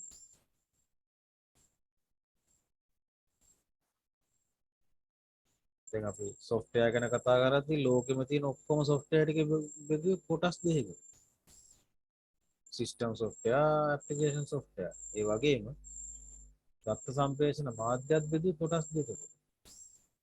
රැහන් සහිත රැහන් රහිත. හරි ලේසි. ඒ දෙකම නැවත තුන බෙදුවා. බොරු කම්පියුටර් සමාක්ෂ යුගල ප්‍රකාශ තන්ත්‍ර. මුළු ලෝකෙම එකතු කරලා තියෙන ඔය වර්ග තුنين විතරයි. ඊට පස්සේ රැහන් රහිත සුද්ධ තරංග චන්ද්‍රිකා සම්ප්‍රේෂණය අධෝරක්ත කිරණ. එතකොට චන්ද්‍රිකා සම්ප්‍රේෂණය මගින් පරිගණක වලින් නිකුත් කරන එහෙම නැත්නම් ලෝකේ තියෙන රේඩියෝ තරංග රූපවාහිනී තරංග මේවා ඔක්කොම සම්ප්‍රේෂණය කරනවා සැටලයිට් හරහා ඒ සංනිවේදන සැටලයිට් එක කියන්නේ සංනිවේදන රිසීවර් එකක් සහ ග්‍රාහකයෙක් සහ සම්ප්‍රේෂකයෙක්. ඒතොර ඒ චන්ද්‍රිකාවයි අපේ තියෙන මධ්‍යස්ථානයකුයි හරහා දත්ත සම්ප්‍රේෂණය වෙන්නේ රේඩියෝ සිග්නල්ස් වලින්. ඒවා රැහන් රහිත. මේ ප්‍රශ්නයක් තියෙනවා අහන්නද? ඔව්. මේ රැහන් රහිත ඒ වගේම දැන් රටවල් අතර සම්බන්ධතාවයක් ඇති වෙනවනේ සර්. ඔව්. එතකොට ඒක ප්‍රකාශ තන්තු තරම් මේ කියන්නේ ගොඩක් දුරට වෙන් කරන්න බැරි දෙයක්ද? මේකයි ප්‍රකාශ තන්තු වල දත්ත ලොස් වීම අඩුයි. නමුත් චන්ද්‍රිකා සම්ප්‍රේෂණයේදී data loss වීම වැඩි. අනිත් එක තමයි චන්ද්‍රිකා සම්ප්‍රේෂණය ඉතා මිලාදිකයි ඔය ප්‍රකාශ තන්තු වලට වඩා. ඒක දන්නවනේ. ඔන්න ඔය හේතු නිසා අනික ප්‍රකාශ තන්තු වලින් ගෙනියන්න පුළුවන් දුර ඉතා වැඩි. දැන් ඔයාලා දන්නවා ඇති ඔය සාමාන්‍ය පොඩට ඉගෙනගෙන ඇති තරංගයක තියෙනවා තරංග ආයාමය කියලා එකක්. ඔය තරංග ආයාමය සහ තරංගයේ ගමන් කරන දුර අනුව තරංගයේ ශක්තිය බාල වෙනවා. ඒ නිසා චන්ද්‍රිකාවක් ස්ථානගත කරලා තියෙන තැනක ඉඳලා තවත් තැනකට යනකොට ඔය තරංගයේ ශක්තිය අඩු වෙනවා. ඒ නිසා ඒවා වැඩි කරන්න තරංග වලට ලොකු ශක්තියක් දීලා යවන්න ඕනේ. ඒ ලොකු ශක්තියක් දීලා යවන්න ලොකු උපාංග ඕනේ. අධික වේදමක් දරන්න ඕනේ. නමුත් ෆයිබර් ඔප්ටික් ග්‍රහණ වලදී එහෙම කතාවක් නැහැ. හරි.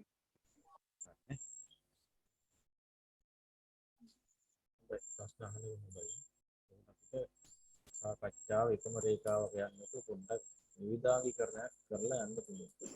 නැත්නම් මමත් එකම දේ උගන්වගෙන ඉන්නවා ඔයාලට බෝරින් වෙනවා. right. wireless fidelity ගැන කතා කරා. එහෙනම් පරිගණක ජාල ගැන පොඩ්ඩක් කතා කරමු.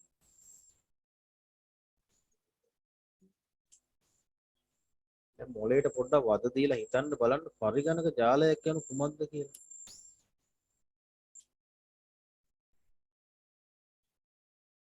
පරිගණක ජාලයක් කියන කුමක්ද?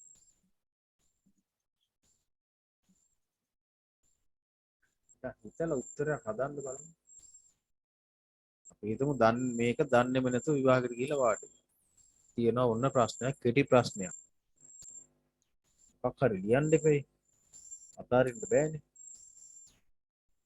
අන්නේ ලියන එක නිකන් මට පොඩ්ඩක් කියන්න බලන්න. එහෙම නැත්නම් chat එකට හරි දාන්න බලන්න.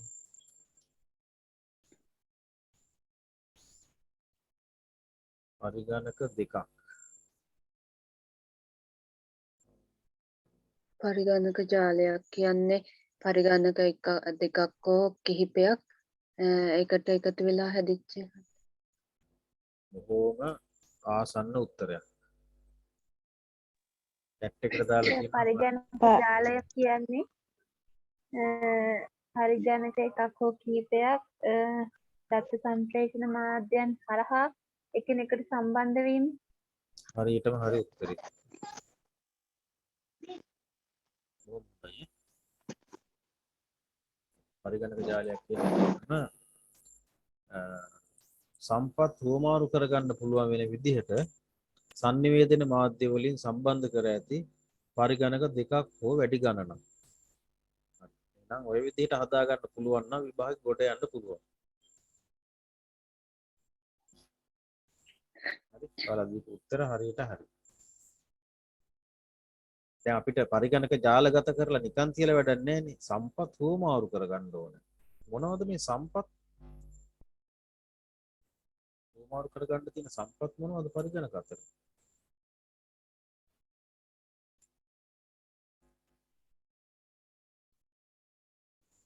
එකක් තමයි දත්ත, අනිත් ඒවා තොරතුරු.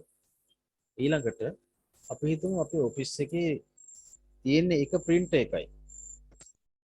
කම්පියුටර්ස් 10ක් තියෙනවා. අපිට කම්පියුටර්ස් 10ටම printers 10ක් ගන්න බෑ. වියදම අධිකයි. එක සම්පතයි තියෙන්නේ, එක printerයි තියෙන්නේ. මේ පරිගණක 10 ජාලගත කරලා මේ සම්පත මේ 10 අතර බෙදා හදා ගන්න පුළුවන්. සම්පත් හුවමාරු කරගන්න පුළුවන් පරිගණක ජාලගත කරොත්. හොඳම උදාහරණය තමයි පරිගණක 10ක් අතරේ එක printerයක් හුවමාරු කර ගැනීම. එතකොට එක තැනක ඉඳලා එක කම්පියුටර් එකකින් ඉඳලා අනිත් කම්පියුටරේට එහෙම නැත්නම් ඒකට සම්බන්ධ කරලා තියෙන printerයෙන් print out එකක් ගන්න පුළුවන්.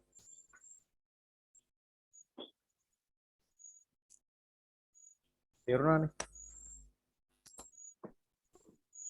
හරි. එහෙනම් ඔන්න පරිගණක ජාලගත කරන්න හේතුව ඕක. අපි සතුව තියෙන සම්පත් බෙදා හදා ගනිමින් තොරතුරු හුවමාරු කර ගනිමින්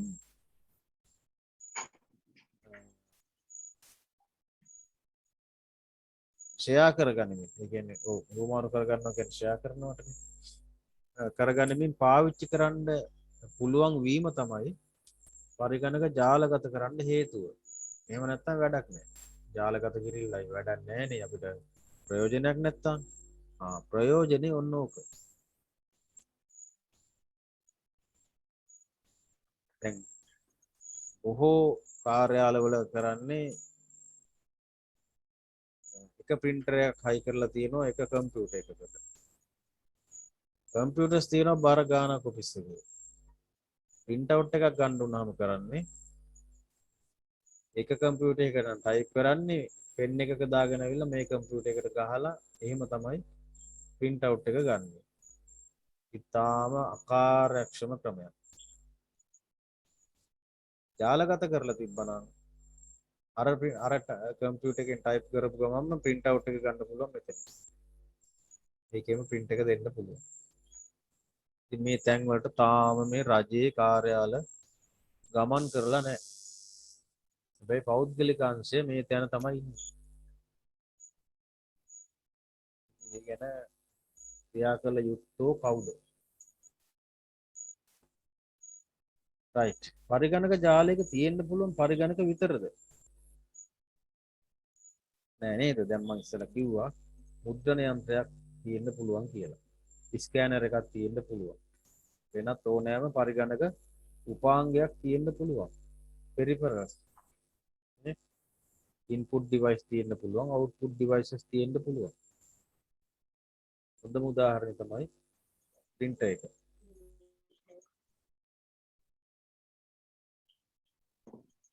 මොනවාට ප්‍රශ්නයක් තියෙනවා නම් අහන්න ඕනේ.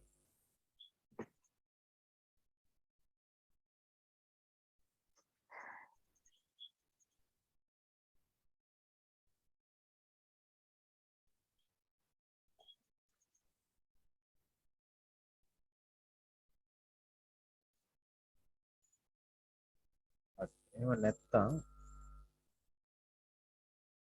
මේ ප්‍රශ්නෙට උත්තර දෙන්න බලන්න. දැන් ඔය පරිගණක ජාලයකට සම්බන්ධ කරලා තියෙනවා කම්පියුටර්ස් ගණනාවක්. printers තියෙනවා. තව මොන හරි උපාංග ඇති. මේවා ඒ ජාලය විසින් තාක්ෂණික වශයෙන් ඒ කම්පියුටරේ විසින් හඳුනාගන්නේ කොහොමද? දැන් අපිට නම් තියෙනවා. XY Z කියලා නම් තියෙනවා නේද? ඔෆිස් එකේ හැමෝටම තනතුරක් තියෙනවා. ඒ තනතුරෙන් හඳුනා ගන්න. ඔව් කියන්න අහගෙන ඉන්න.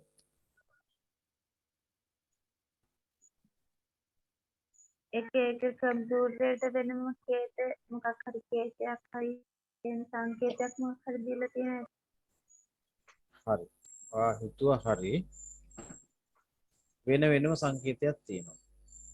අන්න ඒකට කියනවා IP address එක කියලා. IP address කියලා කියනවා. IP address කියන එකට උදාහරණයක් මම දීලා තියෙනවා. 192.168.1.1.0 ඒ වගේ. 192.168.1.100 192.168.1.101. දැන් කම්පියුටර්ස් 10ක් තියෙනවා නම් ඒ කම්පියුටර්ස් 10ට මේවා මේ විභාගෙට අහන්නේ හරි.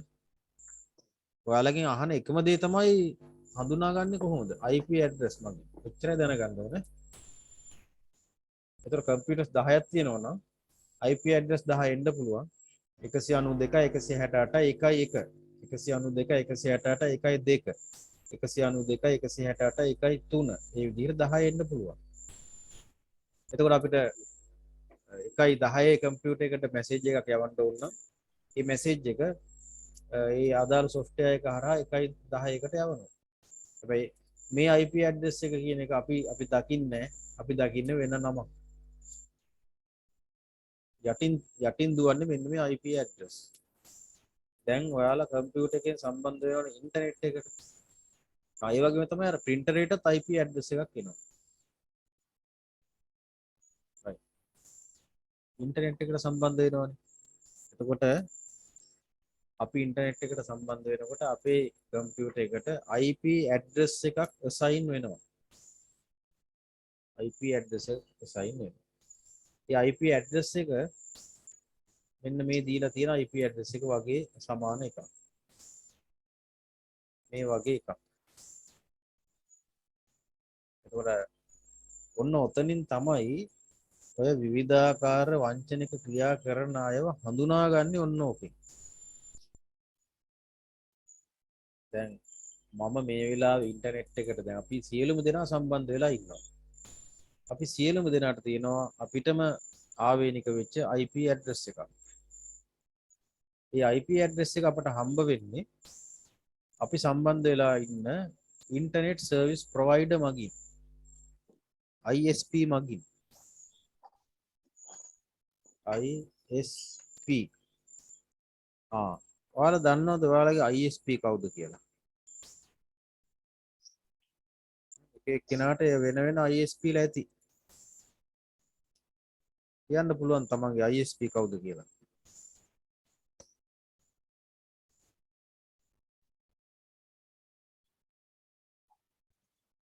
දන්නේ නැත්නම් තමන්ගේ ISP කවුද කියලා. රයිට්. එක්කෙනෙක් කියන ඩයලොග් කියලා. හරි. එහෙනම් දැන් අනිත් අය ඔන්න කියන්න පටන් ගන්න ඕනේ. ඉන්ටර්නෙට් සර්විස් ප්‍රොවයිඩර් තමන්ගේ.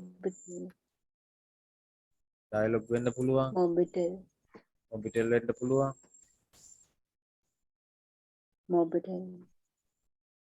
ටෙලිකොම් වෙන්න පුළුවන්. අච් වෙන්න පුළුවන්. ඒ වගේ හැබැයි සියලුම දුරකථන සමාගම් ISP ලා නොවෙන්න පුළුවන් ඈ. ඒ වගේම තමයි දුරකථන සමාගමක් නොවන ISP ලා ඉන්න පුළුවන්. හරි? ඉන්ටර්නෙට් සර්විස් ප්‍රොවයිඩර්ස් ලා ඉන්න පුළුවන් දුරකථන සමාගමක් නොවන. ඒ වගේම තමයි හැම දුරකථන සමාගමක්ම ඉන්ටර්නෙට් සර්විස් එක ප්‍රොවයිඩ් කරන්නේ නැති වෙන්න පුළුවන්. පැහැදිලිව තේරුම් ගන්න මේ කතාව.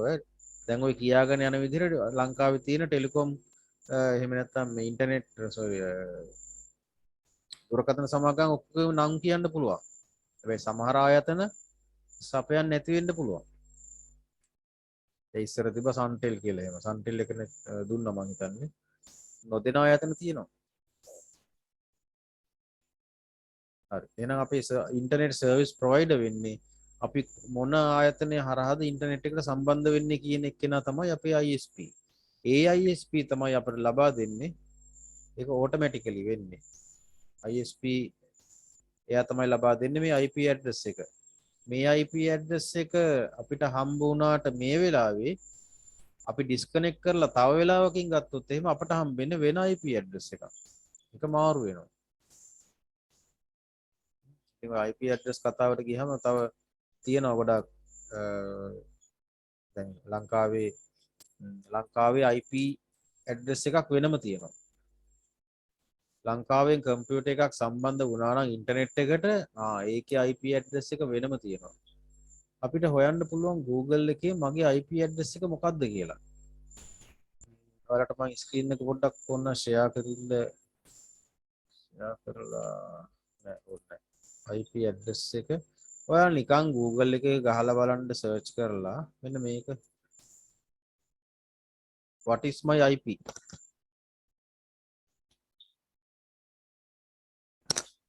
ඔන්න ඕක Google search එකක් කරලා බලන්න. එතකොට තමන්ගේ IP address එක පෙන්නනවා. දැන් ඔයාලට මතකද ගිය අවුරුද්දේ විතර වගේ අර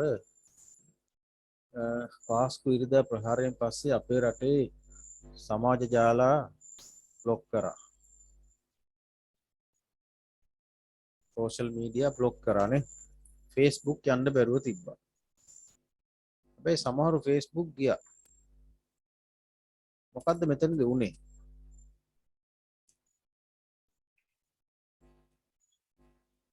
මොන වගේ දෙයක්ද මෙතන උනේ? Facebook එකට යන්න බැරි වෙන බ්ලොක් කරා. ඇප් එක පාවිච්චි කරලා නැහැ සර් එහෙම යන්නේ. මෙතනදී වෙච්ච සංසිද්ධිය මේකයි. Facebook යන්න බැරුව බ්ලොක් කරා කියන්නේ ඒ Facebook එකට සම්බන්ධ IP ඇඩ්‍රස් එක බ්ලොක් කරා. හරිද? ලංකාවෙන් යන IP ඇඩ්‍රස් එක Facebook එකට සම්බන්ධ වෙන IP ඇඩ්‍රස් එක බ්ලොක් කරාම යන්න බෑ. හැබැයි අපේ අය IP ඇඩ්‍රස් එක වෙනස් කරා වෙන රටකින් යන විදිහට. චේන්ජ් කරා. එහෙම කරන්න පුළුවන් පොඩි පොඩි software තියෙනවා. ඒවට කියනවා IP changing software කියලා. එහෙම නැත්නම් VPN කියලාත් කියනවා. VPN software පාවිච්චි කරලා ඉවරලා ඉන්ටර්නෙට් එකට කනෙක්ට් වෙනකොට ඉන්ටර්නෙට් එක හඳුනාගන්නේ ලංකාවේ කෙනෙක් හැටියට නෙමෙයි. එක්ක පිලිපීනේ එක්ක මාලදිවයිනේ ඒ වගේ රටකින් යන විදිහට හඳුනා ගන්න. එතකොට යන්න පුළුවන්. මෙහෙන් බ්ලොක් කරාට VPN එක හරහා යන්න පුළුවන්. ඔය වගේ දේවල් ඉන්ටර්නෙට් එකේ තියෙනවා. හරි. ඒ වගේම තමයි තමන්ගේ මම එක දවසකුත් මේක කිව්වා. තමන්ගේ කම්පියුටර් එකේ වෙබ්කෑම් එක තමන් නොදැන ඔන් වෙනවා. වෙන කොහේ හරි ඉන්න කෙනෙක් ඒකෙන් බලාගෙන ඉන්න පුළුවන්. ඒවටත් software තියෙනවා. ඒ නිසා මේවා ගැන තමුණුත් සාමාන්‍ය දැනුමක් සහිතව ඉන්න. right. මම හිතන්නේ අපිට විනාඩි 2ක විතර පොඩි බ්‍රේක් එකක් ගන්න අවස්ථාව. ඊට පස්සේ අපි බලමු අර කලින් කතා කරපු රැහන් සහිත ඒවට අදාළ කරන රැහන් වර්ග මොනවද කියලා. විනාඩි 2කින් නැවත මම එන්නම්.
හරි අපි එහෙනම් ආපහු පටන් ගමුනේ. මේ සෙෂන් එක පටන් ගන්න කලින් මට පොඩි දැනුවත් කිරීමක් කරන්න තියෙනවා. ඒ තමයි අපේ තියෙනවා WhatsApp group එකක්.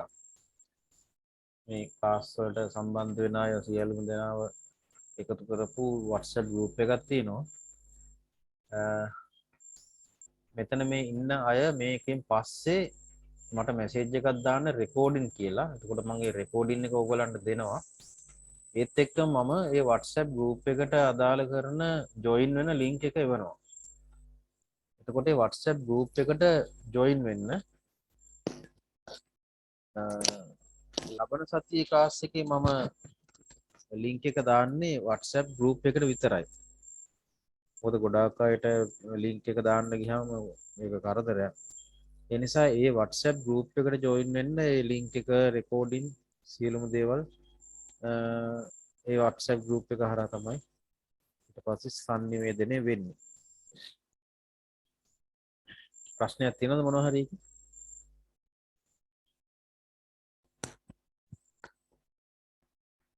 අනිවාර්යයෙන්ම මතක් කරලා මේකේ රෙකෝඩින් එක ගන්න අවශ්‍ය නම් සහ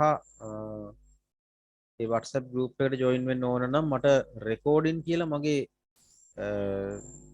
WhatsApp number එකට message එකක් එවන්න. එතකොට ඒ රෙකෝඩින් එකේ link එකත් මම එවනවා. ඒ WhatsApp group එකේ link එකත් එවනවා. රෙකෝඩින් එකේ link එක නම් දැම්මම දාන්න වෙන්නේ නැහැ. ඒක දාන්න පුළුවන් මට එතකොට WhatsApp group එකට. රෙකෝඩින් කියලා විතරක් මට මැසේජ් එක එවන්න මම එතකොට link එක එවන්නම්. ඒකෙන් join වෙලා ඉන්න. හෙට උදේ වෙනකොට රෙකෝඩින් එක දාන්න පුළුවන්.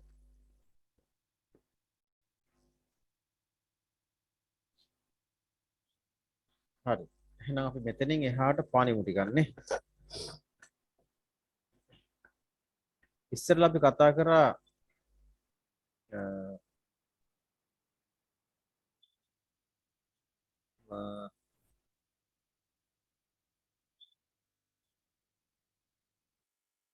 පරිගණක දත්ත සම්ප්‍රේෂණ මාධ්‍ය කියලා. right. එතකොට දත්ත සම්ප්‍රේෂණ මාධ්‍ය පාවිච්චි කරලා පරිගණක ජාලගත කරන්න පුළුවන්. පරිගණක ජාලගත කරනකොට ඒ ජාල වර්ග කීපයක් තියෙනවා. right. අන්නේ වර්ග කීපය තමයි මම මේ දැන් කතා කරන්න යන්නේ. එකක් තමයි LAN කියන එක. LAN local area network. මේ වචන දැක්කට බය වෙන්න එපා. මේවා හරි සරලයි. හරි ඉස්සෙල්ලා කතා කරපු දේවල් වගේමයි. ඊළඟට PAN කියලා තියෙනවා. personal area network. ඊළඟට MAN කියලා තියෙනවා. metropolitan area network. ඊළඟට WAN කියලා තියෙනවා. ඊළඟට ඒ කියන්නේ wide area network. LAN, PAN, MAN, WAN. අමතක වෙන්නේ නැහනේ. කියන්න බලන්න. LAN, PAN, MAN, WAN. LAN, PAN, MAN, WAN. plan plan හරි. LAN කියන්නේ local area network. PAN කියන්නේ නිකන් බලන්න නැතුව කිව්වනම් හොඳයි. අහක බලාගෙන. personal area network right. MAN කියන්නේ metropolitan area network network. හැබැයි අහක බලාගෙන කියන්න ඕන. WAN කියන්නේ wide area network network. ඔය වචන හතර විතරයි ඔයාලා මේ මට්ටමේදී දැනගන්න ඕනේ. මේ වචන හතර මතක හිටින්න මම මේවා කෙටියෙන් විස්තර කරලා දෙන්නම්. right. පළවෙනි එක LAN. LAN කියලා කියන්නේ ඇත්තටම ඔෆිස් එකේ තියෙන පරිගණක ජාලය කියලා හිතාගන්න. ඔෆිස් එකේ නෑ තමයි. නමුත් තියනවා කියලා හිතා ගන්න. local area network. හරි. එතකොට local area network කියලා කියන්නේ ගොඩනැගිල්ලක් ඇතුලේ ළඟ ළඟ තියෙන ගොඩනැගිලි දෙකක් ඇතුලේ අතරේ ඒ වගේ පොඩි භූගෝලීය ප්‍රදේශයක සම්බන්ධ කරලා තියෙන පරිගණක උපාංග කට්ටලයක්. එතකොට අපි හිතමු ඔෆිස් එකේ ඇඩ්මිනිස්ට්‍රේටිව් ඒ කියන්නේ ඇඩ්මින් කොටසේ තියෙනවා කම්පියුටර්ස් 5ක්, account branch එකේ තියෙනවා කම්පියුටර්ස් 2ක්. එතකොට account branch එකේ කම්පියුටර් 2යි ඇඩ්මින් එකේ කම්පියුටර්ස් 5යි සම්බන්ධ කරපු ඒ නෙට්වර්ක් එකට අපි කියනවා local area network එකක් කියලා. local දේශීය විතරයි. එළියට සම්බන්ධයක් නැහැ. හරිද? ඔක පින්තූරකින් පැහැදිලි කරගත්තොත් මෙන්න මේ වගේ එකක්.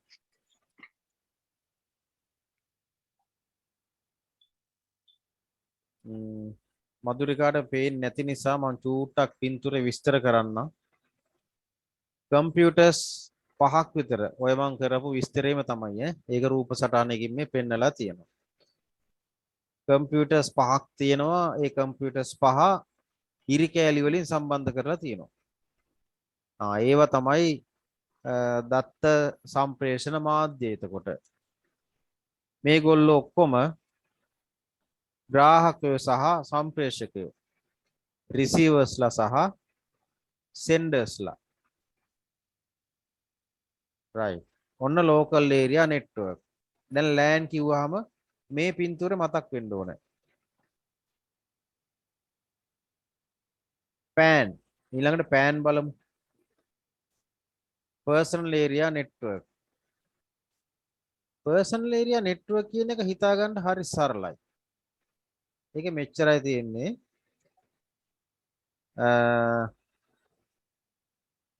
දැන් අපි හිතමු මොබයිල් ෆෝන් එක අතේ තියෙනවා. මොබයිල් ෆෝන් එකෙන් යන මියුසික් එකක් අපිට අහන්න පුළුවන් බ්ලූටූත් හෙඩ්ෆෝන් එකක් කරහා. වයර් නැතුව සම්බන්ධ වෙනවා ඒක. බ්ලූටූත් හෙඩ්ෆෝන් එක කනේ තියෙනවා. වයර් එකක් නැහැ මොබයිල් ෆෝන් එකයි ඒකයි අතර බ්ලූටූත් හරහා සම්බන්ධ වෙනවා. ඊළඟට පුළුවන් අපිට අපේ ලැප්ටොප් එකයි අපේ ඩෙස්ක්ටොප් එකයි ඒ දෙකේ Wi-Fi හරහා සම්බන්ධ කරන්න. එහෙම නැත්නම් ඒ දෙක කේබල් එකක් හරහා සම්බන්ධ කරන්න පුළුවන්. අන්න ඒ වගේ පොඩි නෙට්වර්ක් වලට කියනවා personal area network කියලා. අපේ ගෙදරත් වෙලාවකට personal area network එකක් තියෙන්න පුළුවන් නේද? දැන් ගෙදර කම්පියුටර්ස් දෙකක් තියෙනවා නම් අපිට පුළුවන් නෙට්වර්ක් කේබල් එකක් හරහා අර ඇම්බරි යුගල කේබල් එකක් හරහා සම්බන්ධ කරන්න පුළුවන්. දැනුම විතරයි ඕනේ. පොඩ්ඩක් ඉන්ටර්නෙට් එකේ YouTube එකෙන් බැලුවා නම් how to connect two computers with a cable කියලා ගහලා සර්ච් කරලා ටක් ගාලා එනවා වීඩියෝස් ටිකක්. ඒක දිහා බලාගෙන අපිට කරන්න පුළුවන්. right. එතකොට සාමාන්‍යයෙන් මීටර් 10ක් විතර වගේ අතර ප්‍රමාණයක අපේ තියෙන devices ටික සම්බන්ධ කරගන්න පුළුවන් නම් අපිට එක්ක wireless එක්ක wired ඔය ක්‍රම දෙකෙන් සම්බන්ධ කරගන්න පුළුවන් නම් අන්න ඒවට කියනවා අපි personal area network කියලා. එහෙම නැත්නම් PAN කියලා. දෙකක් කියලා. ඕවා ෆයිබර් පැන් හරහා සම්බන්ධ කරනවා නම් එකට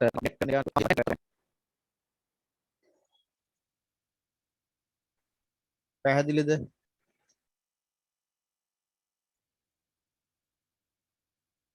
ඔව්. එතනදී local area network ගණනාවක් සම්බන්ධ කරනවා රැහන් හරහා. එතකොට ඒකට තමයි කියන්නේ metropolitan area. එහෙම ඒවා සම්බන්ධ වෙන්නේ ලොකු භෞතික වශයෙන් ලොකු භූමි ප්‍රදේශයක ප්‍රාදේශීය වශයෙන් සම්බන්ධ වෙන්න පුළුවන්. දැන් අපි හිතමු දිස්ත්‍රික් ලේකම් කාර්යාලය තියෙනවා අනුරාධපුර නගරේ. එහෙම නැත්නම් කොහේ හරි තියෙන නගරයක දිස්ත්‍රික් එක දිස්ත්‍රික් ලේකම් කාර්යාලය තියෙනවා. දිස්ත්‍රික් ලේකම් කාර්යාලයේ ඉඳලා සම්බන්ධ කරන්න පුළුවන් ඒ වටා තියෙන ප්‍රාදේශීය ලේකම් කාර්යාල ටික. Metropolitan area network. හරි. ඒක නිකන් මෙන්න මේ වගේ පින්තූරේ ගත්තාම හොස්පිටල් එකක්, පාසලක්, නගරයේ තියෙන මොනවා හරි තව කර්මාන්ත ශාලා ඔය ඔක්කොම සම්බන්ධ කරලා දත්ත හුමාරු කරගන්න පද්ධතියක් හදන්න පුළුවන්. අන්න එහෙම ඒවට කියනවා. මේවා ලෝකේ තියෙනවා. ඉතින් අපේ ලංකාවේ මේවා දකින්න නැති වුණාට නමුත් බැංකු පද්ධතිය බොහෝ විට මේ වගේ මෙට්‍රොපොලිටන් ඒරියා නෙට්වර්ක් වලින් සම්බන්ධ වෙලා තියෙනවා.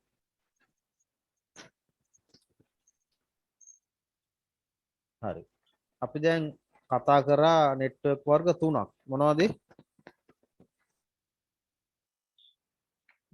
LAN, PAN, MAN. LAN, PAN, MAN. ඉතුරු වෙලා තියෙන්නේ මොකද්ද? WAN. WAN. WAN ගැන ඔයාලා දන්නවා. WAN කියන්නේ ඉන්ටර්නෙට් එකට wide area network ඉන්ටර්නෙට් එකට කියන්නේ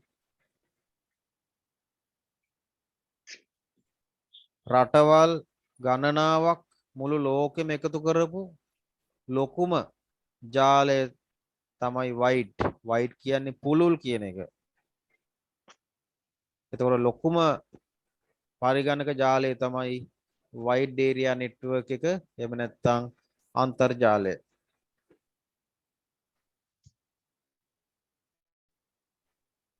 එතකොට බැංකු අතර තියෙන්නේ මේක නේද? බැංකු අතර තියෙන්නේ wide area network එකක් නෙමෙයි metropolitan area network එකක්.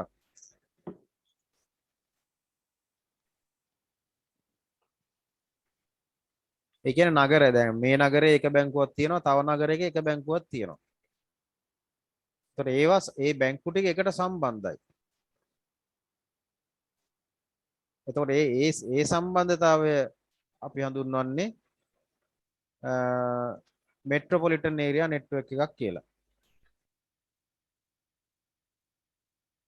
හැබැයි රැහන් ඒ අතරේ කෙලින්ම ෆයිබර් ඔප්ටික් රැහන් ඇදලා නෙමෙයි තියෙන්නේ. එයාලා ඒකට පාවිච්චි කරන්නේ HTTP කියන ප්‍රොටෝකෝල් එක. එතකොට මේ ප්‍රොටෝකෝල් එක අදාළ වෙන්නේ wide area network වලට. එතකොට එතන තියෙන වෙනම තාක්ෂණික කතන්දරයක්. ඒක ඔයාලට ස්ටඩි කරන්න වෙනවා ටිකක් ඉන්ටර්නෙට් එක හරහා.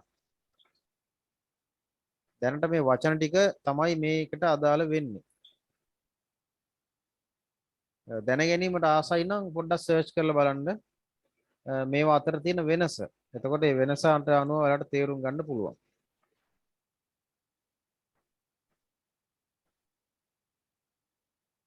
දැන් බැංකු ටික දැන් කොළඹ බැංකුවක් මෙහි දුරස්ථ ප්‍රදේශයක තියෙන බැංකුවක් එක්ක සම්බන්ධ වෙන්නේ ෆයිබර් ඔප්ටික් රැහන් හරහාම නෙමෙයිනේ. එයාලා සම්බන්ධ වෙන්නේ ඉන්ටර්නෙට් එක හරහා. එතකොට දැන් මේ බැංකුවේ තියෙන ලෝකල් ඒරියා නෙට්වර්ක් එක අර බැංකුවේ තියෙන ලෝකල් ඒරියා නෙට්වර්ක් එකත් එක්ක ඉන්ටර්නෙට් එක හරහා සම්බන්ධ වෙනවා. වයිඩ් ඒරියා නෙට්වර්ක් එක හරහා. ඒ සම්බන්ධ වෙන්නේ ඒ අතරේ තියෙන සර්වර් හරහා. එතන මේක මේ සරලව පැහැදිලි කරන්න ගියාට සංකීර්ණ දෙයක්. කොහොම හරි මේ හතර මතක තියාගන්න එච්චරයි දැනට වැදගත් වෙන්නේ. LAN, PAN, MAN, WAN.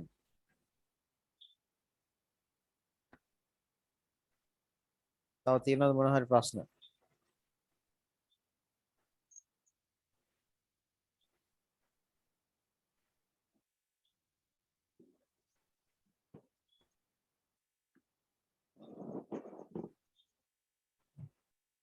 හරි. එහෙමනම් අපි යමු ඊළඟ ස්ටෙප් එකට අර මං කතා කරපු නෙට්වර්ක් කේබල් වර්ග සහ ඒ වගේ පින්තූර ටිකක් ඔයාලට පෙන්වන්න තියෙනවා.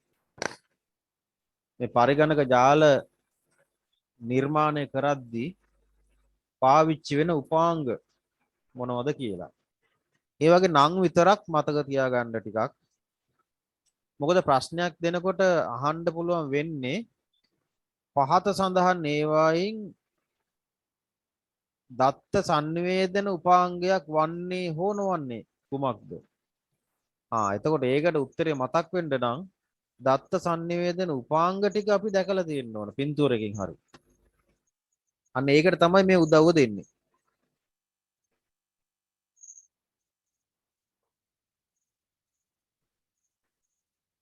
right. දත්ත සංවේදන මාධ්‍ය ගැන කතා කරනකොට අපි මුලින්ම කතා කරන්නේ නෙට්වර්ක් කේබල් කියලා. අන්නේ නෙට්වර්ක් කේබල් වර්ග.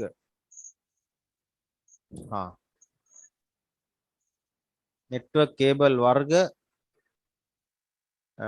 ඊළඟට නෙට්වර්ක් කාඩ් වර්ග ඊළඟට රිපීටර්ස් කියලා තියෙනවා જાතියක්. දත්ත සංනිවේදනයේ දුර්වල වෙනකොට ඒ තැනකට හයි කරනවා. ඒ කියන්නේ රැහන් දිග වෙනකොට දත්ත සංනිවේදන දුර්වල වෙනවා. data packet lost වෙනවා. දත්ත මෙහෙන් යවනවා අරහෙට යන්නේ නැහැ දත්ත. අන්න ඒ වගේ වෙනකොට රිපීටර්ස් කියලා જાතියක් තියෙනවා. ඒව හයි කරනවා. hub කියලා තියෙනවා. ඊළඟට switch කියලා තියෙනවා. ඊළඟට routers කියලා තියෙනවා. right.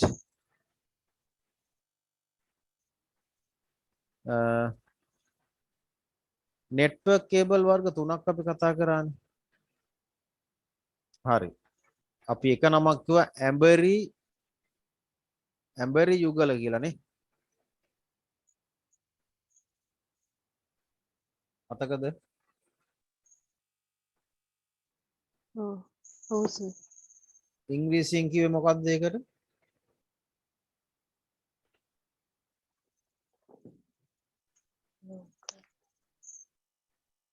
twisted pair කියලා.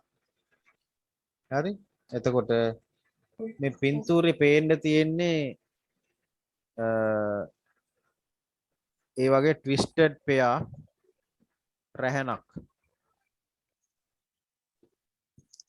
බහුලවම පාවිච්චි කරන්නේ මේ twisted pair කියන network cable වර්ගය. පෙනෙන්නේ නැති අයට මම නිකන් කියන්නම් මේක නිකන් බටයක් ඇතුලේ තියෙනවා වයර් එකට ඔතපු එකිනෙක පටලපු වයර් වර්ග 4ක්. එතකොට මේ වයර් වර්ග 4 පාවිච්චි කරලා තමයි ඔය පරිගණක නෙට්වර්ක් කරන්නේ.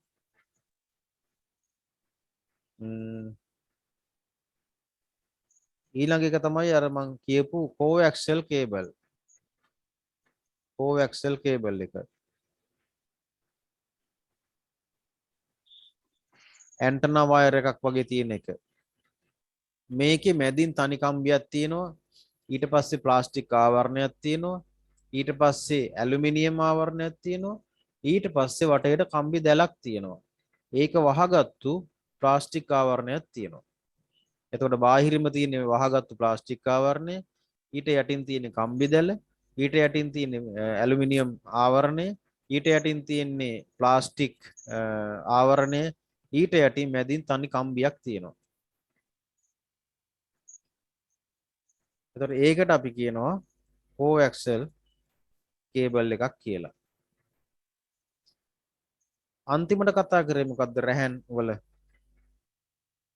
ගොඩක් ඈතට අදින්න පුළුවන් මිල අධිකම රැහන මොකද්ද? optic cables. fiber optic cable. fiber optic cable. හරි. fiber optic cable එකේ තියෙනවා කේබල් ගණනාවක්. කේබල් 30ක් 40ක් විතර තියෙනවා fiber optic රැහන් කේබල් පද්ධතියේ. එතකොට fiber optic කරා දත්ත ඉතා වේගෙන් ගමන් කරවන්න පුළුවන්. නමුත් මිල අධිකයි. විදුලි කෙටීම් අකුණු ගැසීම් වලදී මේ ෆයිබර් ඔප්ටික් රැහැන් ආරක්ෂිතයි. මොකද ඒවා ලෝහමය නොවන නිසා. එතකොට පරිගණක ජාල කිරීම සඳහා පාවිච්චි කරන ප්‍රධානතම කේබල් වර්ග 3 ඕවා. හැබැයි කේබල් තිබ්බ පළියට පරිගණක දෙකක් එකට සම්බන්ධ කරන්න බෑ. ඒවට තව තියෙන්න ඕනේ නෙට්වර්ක් කාඩ් කියලා જાතියක්. ඒවට කියනවා අපි නෙට්වර්ක් ඉන්ටර්ෆේස් කාඩ් කියලා.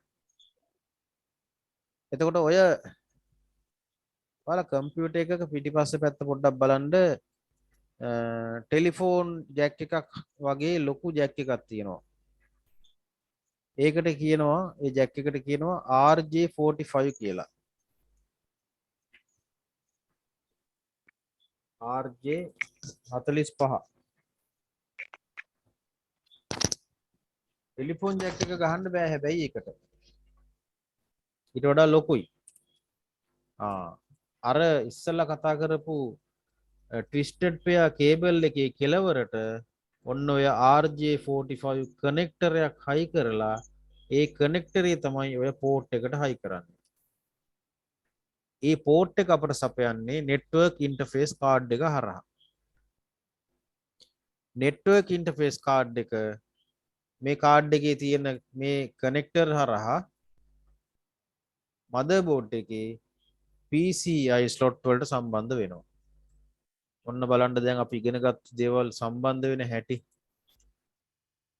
මේ තියෙන්නේ පෙරිෆරල් කාඩ් එකක්. ඒතර මේ කාඩ් එකකින් අපට මේ කාඩ් එකේ මේ එළියට විහිදෙන්නේ මෙතෙන්ට ඕනනම් coaxial කේබල් එකක් ගහන්නත් පුළුවන්. මේකට ඕනනම් RJ45 කේබල් එකක් ගහන්නත් පුළුවන්. එතකොට මේ සර්කිට් බෝඩ් එක මේ IO කාඩ් එක ඉන්පුට් අවුට්පුට් කාඩ් එක මේ වචන ඇහුණා ඉස්සරලා අපි ඒ දවස්වල කතා කරද්දීනේ IO card input output card මේ කාඩ් එක කම්පියුටර් එකේ මදර්බෝඩ් එකට සම්බන්ධ වෙන්නේ PC ඒ කියන්නේ ඒකට අදාළ කරන බස් ස්ලොට් වලින්. එතකොට ඒ ආකාරයට තමයි අපේ මදර්බෝඩ් එක එක්ස්පෑන්ඩ් කරන්නේ ප්‍රසාරණය කරන්නේ විවිධාකාර වැඩවලට. මල්ටි මීඩියා කියලා කියන්නේ මෙන්න මේ වගේ කාඩ් වලට කම්පියුටර් එක සපෝට් කරන නිසා. මේ කාඩ් එකට කියනවා මොකද්ද? Network interface card. කෙටියෙන් කියනවා NIC කාඩ් කියලා. දැන් ඔන්න තේරෙනවා ඇති. අපි මෙච්චර කල් NIC කියලා කිව්වේ අපේ නැෂනල් අයිඩෙන්ටිටි කාඩ් එකට. එහෙනම් පරිගණක ලෝකයේ NIC කාඩ් එක කියන්නේ නෙට්වර්ක් ඉන්ටර්ෆේස් කාඩ් එකට. මොනවා හරි ප්‍රශ්න තියෙනවද අහන්න?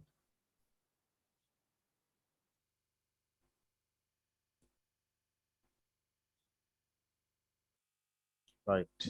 ප්‍රශ්න නැත්තම් දැන් අනිත් දේ තමයි මේ නෙට්වර්ක් ඉන්ටර්ෆේස් කාඩ් දැනට එන්නේ පාවිච්චි වෙන්නේ නැහැ. ඒක මදර්බෝඩ් එකේම මේ සර්කිට් එක සවි කරලාම ඉවරයි. එතකොට අපිට පේන්නවත් නැහැ මේ වගේ කාඩ් එකක්. right. නෙට්වර්ක් ඉන්ටර්ෆේස් කාඩ් ගැන කතා කරා. ඊළඟට තමයි රිපීටර්ස්. දැන් ඔය නෙට්වර්ක් කේබල් හරහා data ගොඩාක් දුරට යවනකොට data lost වෙනවා. ඒ data lost වෙන නිසා මීටර් 100ට වගේ රිපීටර්ස් කියලා જાතියක් හයි කරනවා. පොඩි කළු පාට පෙට්ටියක් වගේ එකක්. එක පැත්තකින් යන කේබල් එක සවි කරනවා ඒකේ තියෙන එක ජැක් එකකට පෝට් එකකට. එතනින් අලුතෙන් කේබල් එක පටන් අරගෙන තව ඈතට අදින්න පුළුවන්. තව මීටර් 100ක්. මේ පෙට්ටියෙන් කරන්නේ මේ සර්කිට් එකෙන් කරන්නේ අර එන සිග්නල් එක වර්ධනය කරලා නැවත අර කේබල් එක හරහා යවන එක. ඒතර data loss වෙන්නේ නැහැ. දැන් printer එකකට print out එකක් print එකක් දීලා බලාගෙන ඉන්නවා print එක එන්නේ නැහැ. ඇයි data loss වෙලා. අන්න ඒ වගේ අවස්ථාවක area එක ලොකුයි නම් building එකේ දිග වැඩි නම් කේබල් එක දික් වෙනවා වැඩි නම් මේ වගේ රිපීටර්ස් පාවිච්චි කරන්න පුළුවන්. එහෙනම් මේකත් නෙට්වර්ක් කිරීම සඳහා පාවිච්චි කරන උපාංගයක්. ඊළඟට කියනවා හබ් කියලා જાතියක් තියෙනවා. මේ හබ් කියන එකෙන් කම්පියුටර්ස් ගණනාවක් එකට සම්බන්ධ කරන්න පුළුවන්. නෙට්වර්ක් හබ් කියලා කියනවා. නම විතරක් මතක තියාගන්න. පින්තූරේ මම පෙන්නුවේ තවදුරටත් හොඳ වෙන්න. නමුත් පින්තූර දෙයිලා අහන්නේ නැහැ විභාගෙට. නම විතරයි අහන්නේ හබ්. ඊළඟට ස්විච් කියලා කියනවා. මෙන්න මේ උපාංග ඔයාලගේ ඔය LGN2 කියන ප්‍රොජෙක්ට් එක තියෙන ඔෆිස් වල තියෙනවා. පොඩ්ඩක් ගිහිල්ලා බලන්න. මේ ස්විච් තියෙනවා, හබ් තියෙනවා, නෙට්වර්ක් කේබල් තියෙනවා, රවුටර්ස් තියෙනවා. මේ ඔක්කොම ඔෆිස් වල තියෙනවා. ඔය දැක්කහම ටිකක් මතක් වෙයි විභාගෙට ගියත්. ඊළඟට රවුටර්ස් LGN2 ප්‍රොජෙක්ට් එක තියෙන ඔෆිස් වල ස්ලැබ් එකේ ගහලා තියෙනවා රවුටර්ස් දෙකක් අවම. එතකොට ඒ රවුටර්ස් දෙක පාවිච්චි කරලා තමයි Wi-Fi සිග්නල් ලබා දෙන්නේ එළියට. හරි. එහෙමනම් මම හිතන්නේ අද දවසට ටිකක් ඔයාලට මේ සබ්ජෙක්ට් එක ටිකක් ආසන්න එකක් නෙමෙයි. ඒ නිසා පොඩ්ඩක් නුහුරු වෙන්න ඇති. අපි පොඩ්ඩක් සාරාංශයක් බලමු මේ දක්වා කරපු වගේ. එතකොට නැවතත් මතක් වෙයි.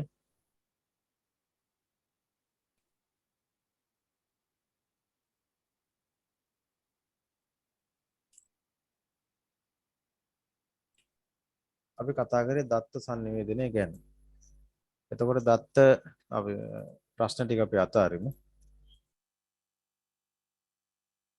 දත්ත sannivedana පද්ධතියක උපාංග තුනක් මේ සංරචක හතරක් ගැන කිව්වා. හඳුන්වන්න බලන්න දැන්.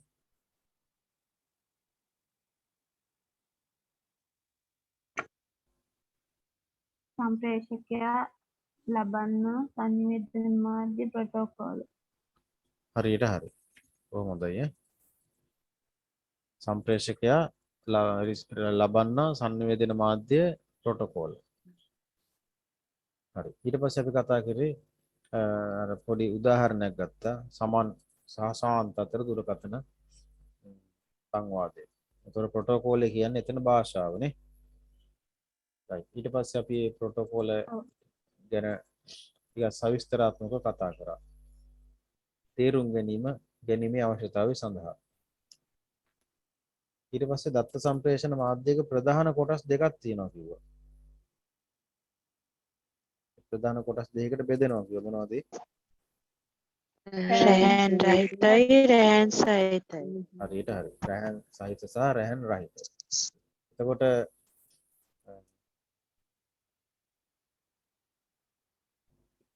රැහන් සහිත ඒවා කොටස් කීයකට බෙදුවද? තුනකට. තුනකට. ඒ මොනවද? ඇඳලු කම්බියුගල හරි. සමාක්ෂ කේබල් ප්‍රකාශිතක්. බොහොම හොඳයි. අම්බරි කම්බියුගල සමාක්ෂ කේබල් ප්‍රකාශ තන්තු. බොහොම හොඳයි. ඊළඟට රැහන් රහිත ඒවා කීයකට බෙදුවද? තුනකට බෙදුවා. මොනවද ඒ තුන? ශුද්ධ තරංග, චන්ද්‍රිකා චන්ද්‍රිකා අදෝරක් හරි. අදෝරක්. ශුද්ධ තරංග, චන්ද්‍රිකා, අදෝරක්ත. අනි වචනේ මතක තියාගන්න. ඊළඟට Wi-Fi කියන්නේ wireless fidelity කියන එක. මේක නම් විභාගයට අහන්නේ ඔය ඉංග්‍රීසි වචන. ඊළඟට පරිගණක ජාලයක් කියන්නේ මොකක්ද කියලා කතා කරා. ඔයාලා ගොඩක් අය පරිගණක ජාලය කියන එකට හරි නිර්වචනයක් හදලා දුන්නා. මම හිතනවා ඒක හදලා දුන්නේ මේ වෙලාවේ කියලා. බොහොම හොඳයි. ඒක තමයි වෙන්න ඕනේ. ඒකට පරිගණක ජාලයක් කියන්නේ සම්පත් උවමාරු කරගන්න පුළුවන් වෙන පරිදි sannivedana මාධ්‍යයන් වලින් සම්බන්ධ කරලා තියෙන පරිගණක දෙකක් හෝ වැඩි ගණනක්. තනි පරිගණකයක් වෙන්න බෑනේ නේද? දෙකක් වෙන්න ඕන අනිවාර්යයෙන්ම. එකකට වැඩි වෙන්න ඕන. එතකොට පරිගණක ජාලයක තව තියෙන්න පුළුවන් උපාංග මොනවද කියලා කතා කරා. පරිගණක වලට සම්බන්ධ උපාංග තියෙන්න පුළුවන්. printers, scanners, photocopy machines ඒ වගේ දේවල්. පරිගණක ජාලයට සම්බන්ධ කරලා තියෙන ඒ උපාංග වෙන් කරලා හඳුනාගන්නේ මොනවගෙන්ද? මොන දෙයින්ද?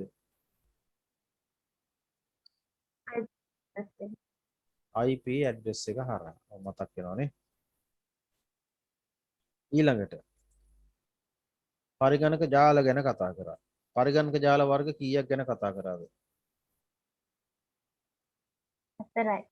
4යි. මොනවද ඒ? LAN, PAN, MAN, WAN.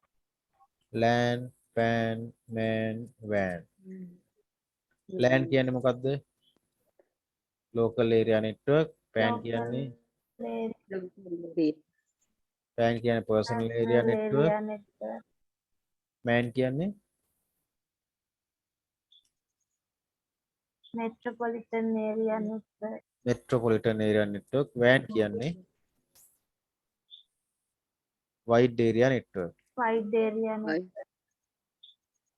LAN කියන එක තියෙන්නේ සාමාන්‍යයෙන් මොන වගේ ස්ථානවලද?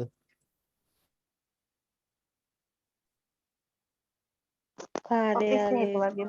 ඔෆිස් කුඩා ප්‍රදේශවල ඔෆිස් එකේ භූමි ප්‍රදේශය ඇතුළත ඒ වගේ තැනක. PAN personal area network එකක් සාමාන්‍යයෙන් කියලා හඳුන්වන්නේ මොකද්ද සාමාන්‍යයෙන්?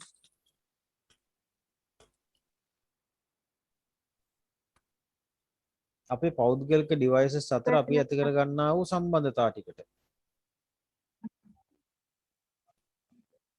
නේද? පෞද්ගලික ඒක මීටර් 10ක් වගේ පොඩි ඒරියා එක. මීටර් 5ක් 10ක් වගේ. දැන් Bluetooth හරහා අපි ෆයිල් එකක් ට්‍රාන්ස්ෆර් කරනවා තවත් කෙනෙක්ගේ මොබයිල් ෆෝන් එකකට. Wi-Fi හරහා අපි ෆයිල් එකක් ට්‍රාන්ස්ෆර් කරනවා. තව එක්කෝ අපේ මොබයිල් ෆෝන් එකේ Wi-Fi data connection එක හරහා අපේ ගෙදර තියෙන කම්පියුටර් එකේ ඉන්ටර්නෙට් එකට යනවා. අන්න ඒවට කියනවා personal area network කියලා. ඒවා ලොකු ඒරියා වල නෑ. පෞද්ගලික ඒරියා එකේ විතරයි. තමන්ගේ ඉඳලා අඩි කීපයයි තියෙන්නේ. තව තියෙනවා නෙට්වර්ක් වර්ග ගොඩක් මේ හවුස් ඒරියා නෙට්වර්ක් කියලා පවා තියෙනවා HAN කියලා. ඒවා මම මෙතන කියන්න ගියේ නෑ. ඒවා ඔක්කොම බර වැඩි විභාගයට අහන්නේ නෑ ඒවා. විභාගයට අහනවා නම් අහන්න පුළුවන් මෙන්න මේ 4 විතරයි. නැත්තම් ඉන්ටර්නෙට් එකේ සර්ච් කරලා බලන්නකෝ නෙට්වර්ක් ටයිප්ස් කියලා. ගොඩක් තියෙනවා. ඒවට යන්න ඕනේ නෑ. ඊට පස්සේ අපි කතා කරා ඊළඟ මෑන් මෙට්‍රොපොලිටන් කිව්වහම අනිවාර්යයෙන්ම නගරයක් කියලා මතක් කරගන්න. නාගරික කියලා. ඒතකොට නගරයේ තියෙන විශාල ඒරියා එකක් සම්බන්ධ කරගන්න ජාලයට තමයි කියන්නේ මෑන් කියලා. ඊට පස්සේ වයිඩ් ඒරියා නෙට්වර්ක් කියන එක ගත්තාම ඒක අනිවාර්යයෙන්ම ඉන්ටර්නෙට් එක කියලා මතක තියාගත්තා නම් හරි. රටවල් ගණනාවක් එකට සම්බන්ධ කරන ලොකුම නෙට්වර්ක් එක. ඊට පස්සේ අපි කතා කරේ ජාල කරන උපාංග. මුලින්ම කතා කරා නෙට්වර්ක් කේබල් ගැන. නෙට්වර්ක් කේබල් වල පින්තූර කීපයක් බැලුවා. ඊට පස්සේ කතා කරා network interface card NIC network interface card එක මේ හරහා තමයි කම්පියුටර්ස් දෙක සම්බන්ධ කරන්නේ. ඊට පස්සේ අපි බැලුවා රිපීටර්ස් දුරකථන රැහැන් හරහා ඒ නෙට්වර්ක් රැහැන් හරහා ගෙනියන දත්ත ලොස්ට් වෙනවා නම් අපි ඒක මැද්දට දානවා රිපීටර් එකක්. ඒ දත්ත වර්ධනය කරන්න රිපීටර්ස්. ඊට පස්සේ හබ් කියලා කතා කරා කම්පියුටර්ස් ගණනාවක් එකට සම්බන්ධ කරන්න. අපි ඉස්සරහට කතා කරනවා කොහොමද මේ නෙට්වර්ක් ජාල කරන ක්‍රම තියෙනවා ටෝපොලොජි කියලා කියනවා ඒවට. ඒවා ගැන ඉස්සරහට කතා කරනවා. ඊට පස්සේ ස්විච් කියලා කතා කරා ස්විච් එකනොත් කරන්නේ කම්පියුටර්ස් ගොඩාක් එකට සම්බන්ධ කරන එක. ඉතින් ඔන්න ඔය ටික තමයි අද කතා කරේ. තවත් ජාල කරන උපාංග කීපයකුත් අපිට ඉස්සරහට කතා කරන්න තියෙනවා. ඒ ටිකත් කතා කරලා මේවා මෙහෙම කටපාඩම් කරන්න එපා. මේ විදිහට මේ රෙකෝඩින් එක මම දැන් හෙට ලින්ක් එක දුන්නට පස්සේ හැකි ඉක්මනින් නැවත බලන්න. අධ්‍යාපන මනෝවිද්‍යාඥයෝ ප්‍රකාශ කරනවා එක වරක් ඉගෙනගත් උදේ පැය 24ක් යන්න කලින් බැලුවොත් එහෙම ඒක මාසයක් යනකල් අපේ මොලේ රැඳෙනවා කියලා. මාසයක් යන කලින් නැවත වතාවක් බැලුවොත් එහෙම මාස 3කට රැඳෙනවා කියලා. ඉතින් මාස 3කට රඳවා ගත්තා නම් ඔයාලට හොඳටම ඇති මේ විභාගෙ කොට දාගන්න. ඒ නිසා මේ රෙකෝඩින් එක තමන්ට අවශ්‍ය තැන් වලින් යව යවා හරි බලන්න. එතකොට දැන් අද දවස් ඉගෙනගත්තු ටිකේ මොලෙන් හැලෙන ටික ආපහු එකතු වෙනවා. ඒ ටික හරියට වලවල් ටික පිරিলা ආපහු සමතලා වෙලා ලස්සනට දැනුම ටික ඉතුරු වෙනවා. මම මේ කියනකොට එකපාරක් අත්හදා බලන්න. රෙකෝඩින් එක අයපාරක් බැලුවා නම් මේක කටපාඩම් කරන්න අවශ්‍ය වෙන්නේ නැහැ. කටපාඩම් කරන්න ගියොත් එහෙම ඉවරයි. මොකද තව සබ්ජෙක්ට් දෙකක් තියෙනවා ඔයාලට. ඒ වගේ තියෙන්නේ කටපාඩම් කරන්නම තමයි. ඒ නිසා මේකත් ඒ ගොඩට දාගන්න එපා. හරි. එහෙමනම් මොනවා හරි ප්‍රශ්න තියෙනවද තව දැනගන්න?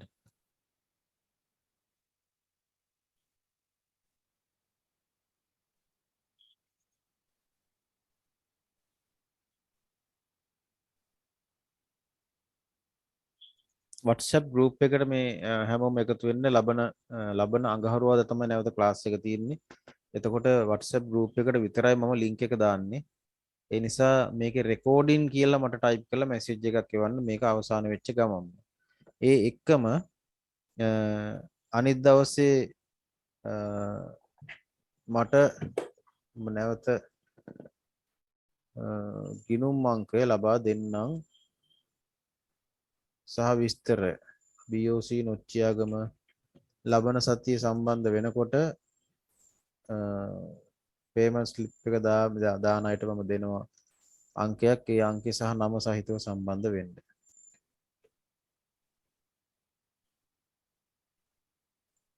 හරි. මුදල මෙච්චරයි. නම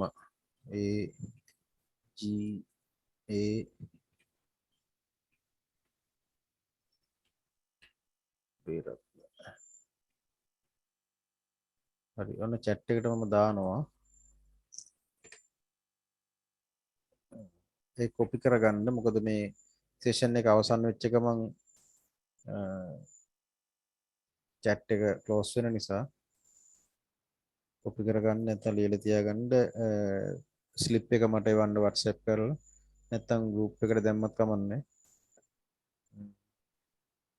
ඊට පස්සේ මම මේ හැමෝටම දෙනවා නම්බර් එකක්. ඒ නම්බර් එකෙන් සම්බන්ධ වෙන්න නමයි ඒ නම්බර් එකයි දාලා. ඒත් ලබන අඟහරුවාදා ක්ලාස් එකට එනකොට ඒ විදිහට කරමු. වෙන මොනවා හරි ගැටලු නැත්නම් අපිට දැන් අවසන් කරන්න පුළුවන්. සර් ඒක chat එකෙන් කොපි කරගන්නේ කොහොමද? කම්පියුටර් එකේද ඉන්නේ ෆෝන් එකේද?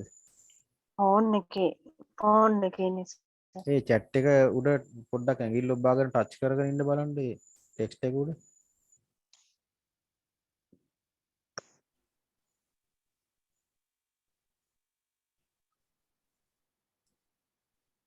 එහෙම නැත්නම් WhatsApp group එකට මේක මම දාන්නම්. මම ගෲප් එකේ නැහැනේ. ඔව් ඒ නිසා තමයි මම දැන් කිව්වේ මට රෙකෝඩින් කියලා වචන ටයිප් කරලා මට WhatsApp මැසේජ් එකක් එවන්න කියලා. හරි සර්. එතකොට group එකේ link එක මම දාන්නම්. ආ සර්. හරිනේ. හරි. මම කියන්නේ මේ ක්ලාස් එකේ හිටියට කමන්නේ ඉන්ටර්නෙට් එක පාවිච්චි කරලා තව ටිකක් ඔයාලා හොයන්න තොරතුරු. තියෙන වැඩත් එක්ක ඉතින් අමාරුයි. නමුත් විභාගය ගොඩ දාගන්න තෝරන හින්දා තව ක්ලාස් තියෙනවා නම් ඒවටත් සම්බන්ධ වෙන්න. කොහෙන් හරි දැනුම එකතු කරගන්න පේපර් එක ගොඩ දාගන්න පුළුවන් වෙන්න. මේ මෙහෙම කරලා ඉතින් කොහොම හරි එකපාරින් මේක ගොඩ දාගන්න නැත්නම් මේක හරි වදයක් වෙනවා ඊළඟ අවුරුද්දේ. හැමදාම මේවා කර ඉන්න බෑනේ. ඉතින් එහෙමනම් මේ අද දවසේ අපි නතර කරමු දැනට. අනික YouTube එකේ මම දාන්නේ එකම channel එකකට මේ වීඩියෝස්. හැබැයි හැමදාම මම ඒක openly දාන්නේ නැහැ. YouTube එකට වීඩියෝ දාන්න පුළුවන් ක්‍රම තුනක් තියෙනවා. එකක් තමයි public, අනික private, අනික unlisted. public දැම්මොත් එහෙම සියලුම දෙනාට ඒක බලන්න පුළුවන්. සමහර ඒවා මම public දානවා දැන්. එදා අඟහරුවාදා කරපු එක public දාලා තියෙනවා ඕන කෙනෙකුට බලන්න. ඊළඟට private ප්‍රයිවට් කියන එක විදිහට දැම්මොත් එහෙම මේක මට විතරයි බලන්න පුළුවන් වෙන කාටවත් බලන්න බෑ. අන්ලිස්ටඩ් කියලා දාන්න පුළුවන්. අන්ලිස්ටඩ් කියලා දැම්මොත් එහෙම බලන්න පුළුවන් වෙන්නේ ඒ අදාළ ලින්ක් එක තියෙන අයට විතරයි. සර්ච් කරාට පෙන්වන්නේ නැහැ පිට අයට. එතකොට මම සමහර ඒවා දාලා තියෙනවා පබ්ලික්, සමහර ඒවා අන්ලිස්ටඩ් දාලා තියෙනවා. ප්‍රයිවට් දාලා නැහැ. ඒක වැඩක් නැහැ නේ මට බලන්න. එතකොට අන්ලිස්ටඩ් දාන ඒවා නම් මම ලින්ක් එක එවන්නේ මේකේ රෙකෝඩින් ඉල්ලන අයට විතරයි. ඒ නිසා දැන් YouTube එකෙන්ම වීඩියෝස් ටික බලන්න බලාගෙන ඉන්න අයට සමහර ඒවා මග හැරෙනවා. මොකද පබ්ලික් හැම එකම දාන්න නැති හින්දා.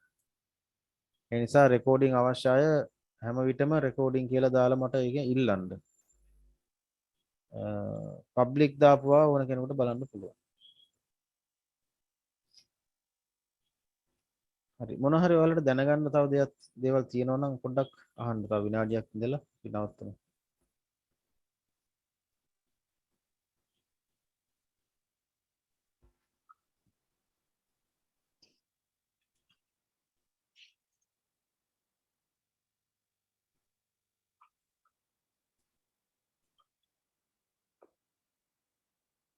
හරි එහෙනම් විශේෂ මොකුත් නැත්තම් අදට අපි නවත්තමු. එහෙමනම් ලබන සතිය අඟහරුවාදා හම්බෙමු. ගෲප් එකට විතරක් ලින්ක් එක දානවා ඒක මතක තියාගන්න. එහෙනම් සියලුම දෙනාට ජය වේවා. විභාගය සාර්ථක වෙන්න මේ දැනුම මේ ඉගෙනගත්තු දේවල් මනසේ දිගටම රැඳේවා කියලා ප්‍රාර්ථනා කරනවා. Thank you, sir. Thank you. Thank you.